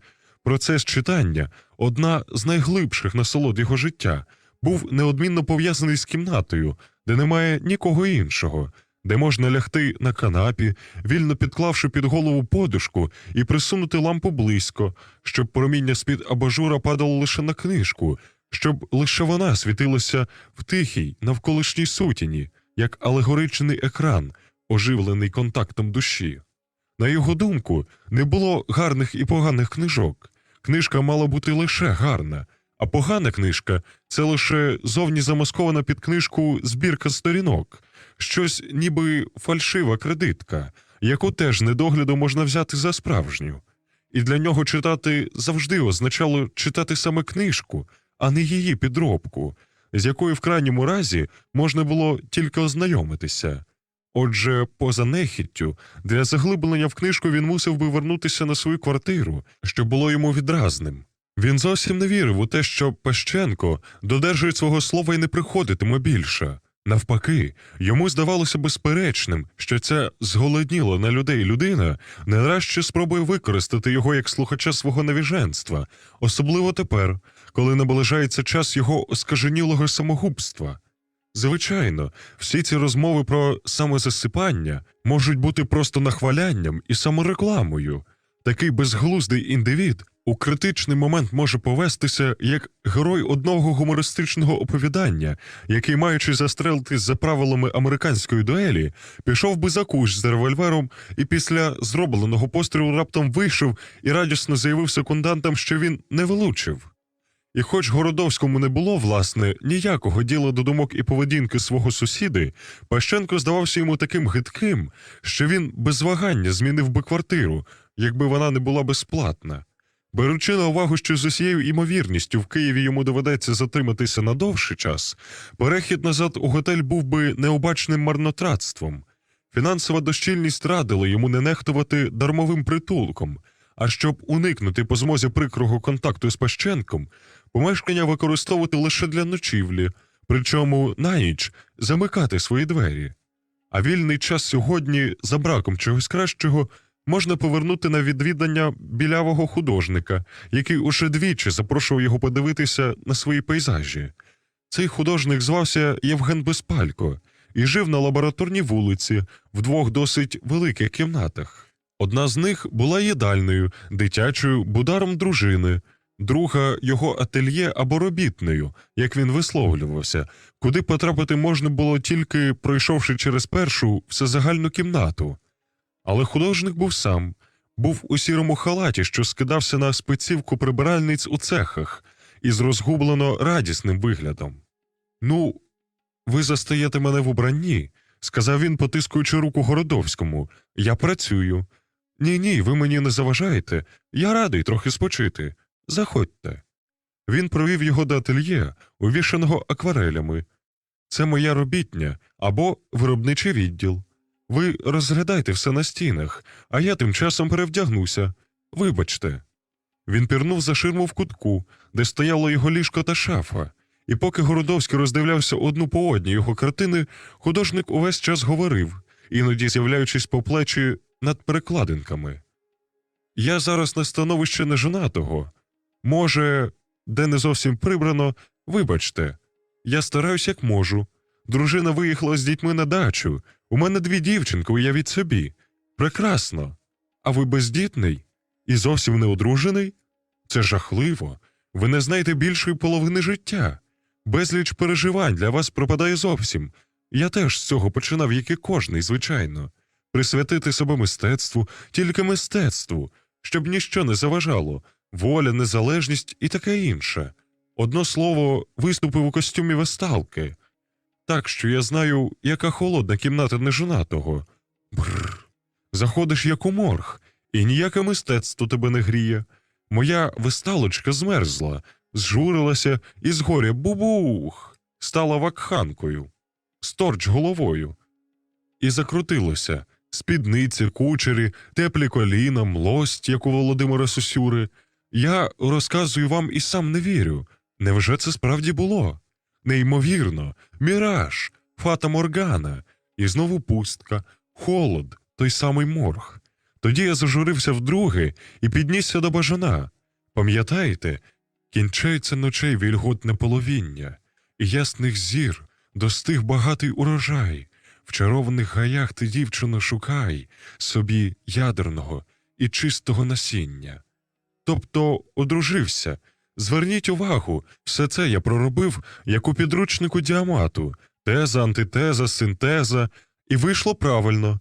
Треба тільки дуже закохатися, щоб ця жінка стала для вас усім сінекванон. Та й тільки. І коли ця жінка скаже вам «так», ви відчуваєте себе удавом, який проковтнув кроля, і якому більше нічого не треба. Ну, ось і я. Городовський обернувся до художника і побачив його вже в комірці і коректній шерстяній піжамі. Він сміється так, як кок чи курка, подумав Городовський. Ви собі дивіться, провадив художник, а я ще хвилинку помотаюся. Ви на мене не зважайте. Ви вже кінчили стіну. Тепер альбоми. З чого почнемо? Ви звідки родом? А, полтавчанин. Так ось Полтавщина. Він узяв з широкої етажерки велику теку, розв'язав її і почав демонстрацію зібраних у ній акварелей, даючи принагідні пояснення про місце і сенс їх малювання. Це диканька, ціла серія, вітряк. Ви почуваєте, що він працює. Ліс. Тут головне ефект світла на галявинці. Ось криниця в яру. Яка вогкість! Над нивою сходить сонце. Колосся ніби прислухається до перших променів. Правда? Я покажу вам ще Поділля, мою цьогорічну роботу, і кінець. Ви й так уже стомилися від споглядання. І в душі, певне, проклинаєте мене, га? Ні, я люблю малярство, промовив Городовський. Після Поділля художник запросив гостя до маленького столика, який він тим часом устиг накрити, поставивши на ньому пляшку вина, тарілку яблук та груш, другу з патоковими бісквітами. Яка може бути глибока розмова про мистецтво і взагалі приємна розмова без вина? Сказав він, сміючись. Старі греки це чудово розуміли, тому свята Вакха були в них мистецьким дійством. Отже, я проти пияцтва за вина, єдність протилежностей. Дозвольте ваш келих. Дякую, я не п'ю, сказав Городовський, відсуваючи від себе склянку. Я візьму з вашого дозволу сухарик. Зовсім не п'єте, скрикнув художник розчаровано, і його іржаві очі потьмяніли. Ну, я не вмію наполягати, але шкода. Як можна зневажати вино? Я завжди уявляв, у мене навіть така теорійка, що всі щирі й гарні люди неодмінно мають любити вино, а цураються його тільки понурі добродії, які вмисно хочуть не бути такими, як усі, які щось ховають або вдають. Ви вибачте, що я кажу так. Звичайно, у вас інші причини, може, чисто шлункові, якийсь катар, наприклад. Систематичне нетравлення, сказав Городовський. Мушу додержувати режиму. Ну от, радісно скрикнув художник. Значить, вас просто треба жаліти. За ваше здоров'я, за ваше одужання. Дякую, чемно відповів Городовський. Художник, як делікатний хазяїн, чекав, щоб гість перший почав мову про його роботу. Зробивши легкий натяк на розмову про мистецтво у зв'язку з вином, більше не наполягав на цьому пункті. А щоб не утворити паузи, вернувся до своєї попередньої теми. «Я все вихваляв вам родинне життя», – сказав він, – «але воно має і великі невигоди, власне, одну головну. Надзвичайно важко терпіти коло себе одну й ту саму людину протягом довгого часу. Вона вам просто набридає. Вона починає вас дратувати. Серйозно, ніякого кохання не вистачає, щоб задрапувати хиби і обмеженість істоти, з якою ви щохвилини стикаєтесь. Бо кожен по-своєму хибний і обмежений. Шкода, звичайно, але факт. Або взяти дітей. Ви щодня силкуєтеся втовмачити правила моралі, зробити їх пристойними, вихованими, і все нібито гаразд, аж раптом вони вструхнуть вам такий вчинок, що у вас опадають руки, і заразом піднімається волосся, і до всього того ще спробують обдурити вас. Ви ображені в своїх найкращих прагненнях. Діти починають здаватися вам моральними каліками, вашою ганьбою, і ви з жахом думаєте про їхнє майбутнє. Дружина, діти – це стає задушливим для вас, як повітря в кімнаті, яким ви довго дихали без провітрення. З дружиною ви починаєте сваритися за нікчемні дрібниці, на дітей кричати. Дружина надимається, діти плачуть, а вам просто хочеться взяти на плечі мольберт і тікати куди-небудь. Тільки з цього родинного пекла. Який прекрасний був час вашої свідомості. Думаєте тоді ви з гірким каяттям? Правда, трагічно. Виходить зачароване коло, промовив Городовський, мляво жуючи бісквіт. Виходить нібито. Ні сюди Микита, ні туди Микита, як казали наші предки. Але лазівка є, товаришу Городовський, сказав він, знову наливаючи собі вина. Я називаю її курортною кампанією. Ось суть цього методу. Щороку на місяць я їду без дружини, дружина без мене. Винахід надзвичайно простий. Я двічі на рік маю відпустку від родини. За цей час повітря ґрунтовно провітрюється і набирається киснем. Уже хочеться ним дихати, уже воно манить. Єдність розлуки й співжиття. Забадьорість у житті. Геть трагедії. Він з приємністю випив і почав чистити грушу. Ось вам конкретний хід переживань, казав він далі. Дружини немає вже 2 тижні. Гаразд. Перший тиждень я жив тільки радістю того, що її нарешті немає. Зараз, на 2-му тижні, мені вже приємно відчувати, що вона взагалі десь є. На 3-му тижні я почну писати їй любовні листи. 4-й тиждень я буду повний чекання і солодких мрій про момент, коли вона нарешті буде вже тут, коло мене, разом з моїми милими дівчатками, яких я знову з захопленням почну повчати відрізняти добро і зло. Правда, я хитрун. І крім того, на тлі цієї меланхолії змайструю якийсь свіжий пейзаж. Одначе ваші пейзажі зовсім не позначені меланхолією, сказав Городовський, і художник вдячно насторожився. Вони всі перейняті радістю, яку я не можу назвати інакше як дитячою. Ваша природа не знає ні бур, ні гроз, ні ночі. Все в ній квітує. Можна подумати, що природа складається тільки з ранку й весни. Значить, мої пейзажі вам зовсім не подобаються? Зажурено спитав художник. Вони гарні в своєму жанрі, провадив Городовський, хоч, як матеріал, я люблю більше олію, що здається мені єдиним повноцінним матеріалом. Я ж кажу зараз не про їхню майстерність, яку я охоче визнаю, але все значення мистецтва починається після його майстерності. Він говорив сухо, як суддя, розуміючи, що саме цей тон для його хазяїна найприкріший. Але художник раптово підвівся духом. «Добре», – скрикнув він, – «ви бачите, що мої пейзажі майстерні. Це для мене найголовніше. Дякую, ви мене підтримали. Добре. А про значення моїх пейзажів давайте сперечатися, бо про значення творів мистецтва можна тільки сперечатися. Я вас розумію. Ви хочете сказати, що мої малюнки просто нікому не потрібне заняття? Чому? Бо вони по-дитячому, як ви сказали, тобто по-справжньому радісні. Оце так причина. Ні, стривайте, я скажу спершу. Оскар Вальд писав, що життя творить мистецтво, а мистецтво – життя.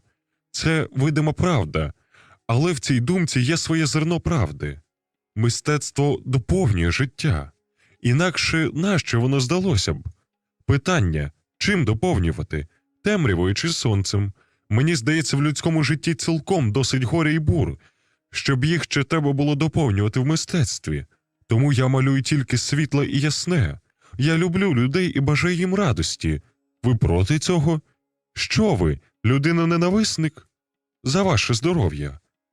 Від вашої теорії про доповнення життя мистецтвом один лише крок до відриву життя від мистецтва, сказав Городовський.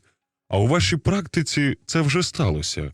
Ясні поля, світлі ліси – все це дуже добре, але що це має спільного з нашим життям і особою, повною страшної боротьби? Де у ваших картинах, я не кажу вже відбиток, а хоч би відгомін тих колізій, що розв'язуються зараз?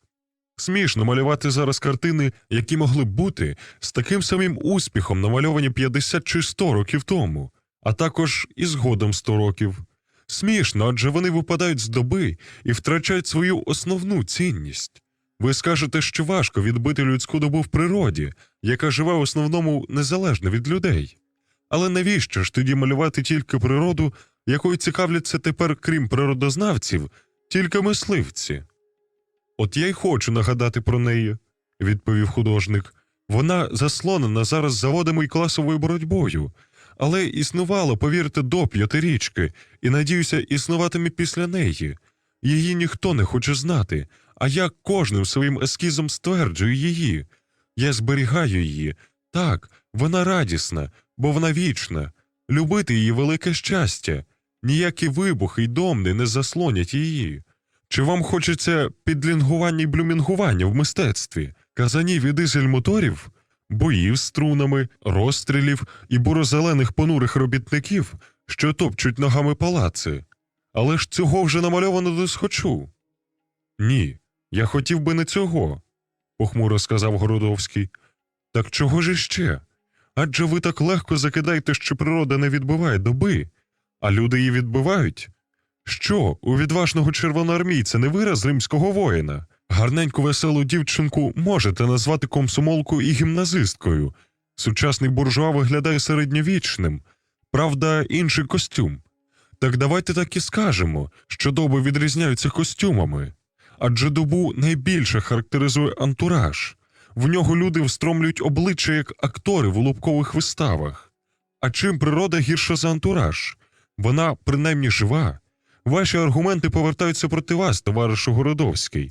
І я не маю ні найменшого сумніву, що через 5-7 років я зроблю свою виставку, і всі здивуються, всі будуть вдячні мені за пейзажі.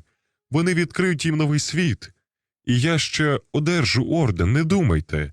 Не тільки теперішні покоління, навіть майбутні будуть мені вдячні, бо вони побачать, що наше суспільство мало в моїй особі очі. Щоб, незважаючи на всі завади, споглядати також і природу. Я підтримую честь, всебічність нашої доби, а ви кажете недоцільно. Наше покоління, а також наступні будуть вдячні тільки тим митцям і публіцистам, які зуміють правдиво відбити в своїх творах наше життя, сказав Городовський, показати людей ідеї нашого часу в їхніх сутичках і перетворенні. Ось справжня мета того, хто хоче залишити щось цінне для нащадків. Їм не потрібні будуть ваші радісні пейзажі. Їм буде потрібна лише правда. Жива, реальна епоха. Все інше буде здано в музей. Тільки ці твори житимуть. Їх любитимуть і вивчатимуть. Вони служитимуть людству. Звичайно, немає нічого легшого обрати собі такий байдужий об'єкт, як природа. Спокійна робота. Ні, ви пірніть, будь ласка, в саму гущину життя і розберіться в ньому. Тоді ви не спатимете ночей, ваші думки витимуть, як голодні собаки, і кожен рядок ви писатимете власною кров'ю, а це єдина фарба, що ніколи не втрачає блиску. Кров. скрикнув художник. Ви страшенно трагічний. Городовський сам зрозумів, що його останні слова звучали зайвою урочистістю. Я хотів тільки сказати, що стосунки людей фіксувати багато важче, ніж природу, спокійно додав він, і багато відповідальніше. Художник розкрив рот, щоб відповісти, але Городовський підвівся, глянувши на годинника. Вибачте, я мушу йти. Я сам лише скромний газетний робітник. Але ви знаєте, коли б у мене був хист маляра чи художника, я б використав його зовсім інакше, ніж ви. Зовсім інакше. Тому ви не повинні бути до мене в претензії, що ваші картини не задовольнили мене як сучасника і громадянина. Хіба я можу на кого-небудь сердитись? Ах, я тільки жалкую, що ви вже йдете. Я міг би вам відповісти на все чисто. Ви думаєте, я про це не думав? Хоч, правда, вночі я сплю прекрасно. У вас, звичайно, відне травлення. Бідний. У мене в самого був один раз катар. Як я перемучився. Але моя дружина лікарка, і вона швидко поставила мене на ноги. Говорячи це, він швидко перебирав одну з своїх тек і нарешті вийняв з неї ескіз, напоєний весняним сонцем. Ось він. Це ж ваша Полтавщина, коло Опішні. Я вам його дарую, щоб ви не думали, що я незадоволений. Прошу, неодмінно повісьте в кімнаті. Побачите, він вас трохи грітиме і лікуватиме, бо при болях на живіт кладуть грілку. Приємно похихикуючи, він передав Городовському згорнутий трубкою малюнок і провів його до виходу. «Заходьте неодмінно ще». «Ах, зовсім забув», – скрикнув він уже коло дверей. «Як же вам живеться в моєму підшефному помешканні? Не турбує вас той дивак? Як його?» Городовський на мить спинився. Коли він йшов сюди, в нього справді була думка розпитати дещо про Пащенка. Але зараз запитання художника його просто обурило. Яке йому діло?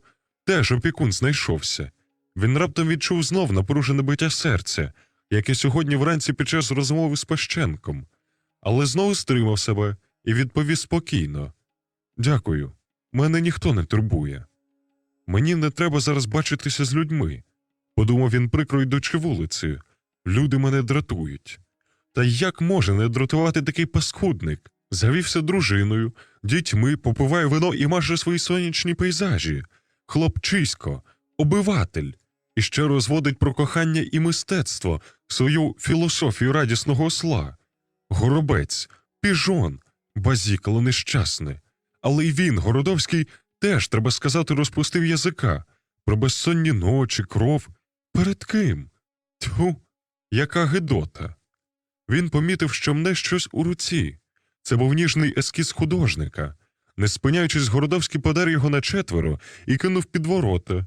Потім, як кару за свою нестримність, ухвалив собі пройти 5 разів з центру до вокзалу і назад. І тільки відбувши цю покуту, рушив виконувати свою вечірню програму. 1 театр і 2 кіно. Підтримайте наш канал на канапі. Підпишіться.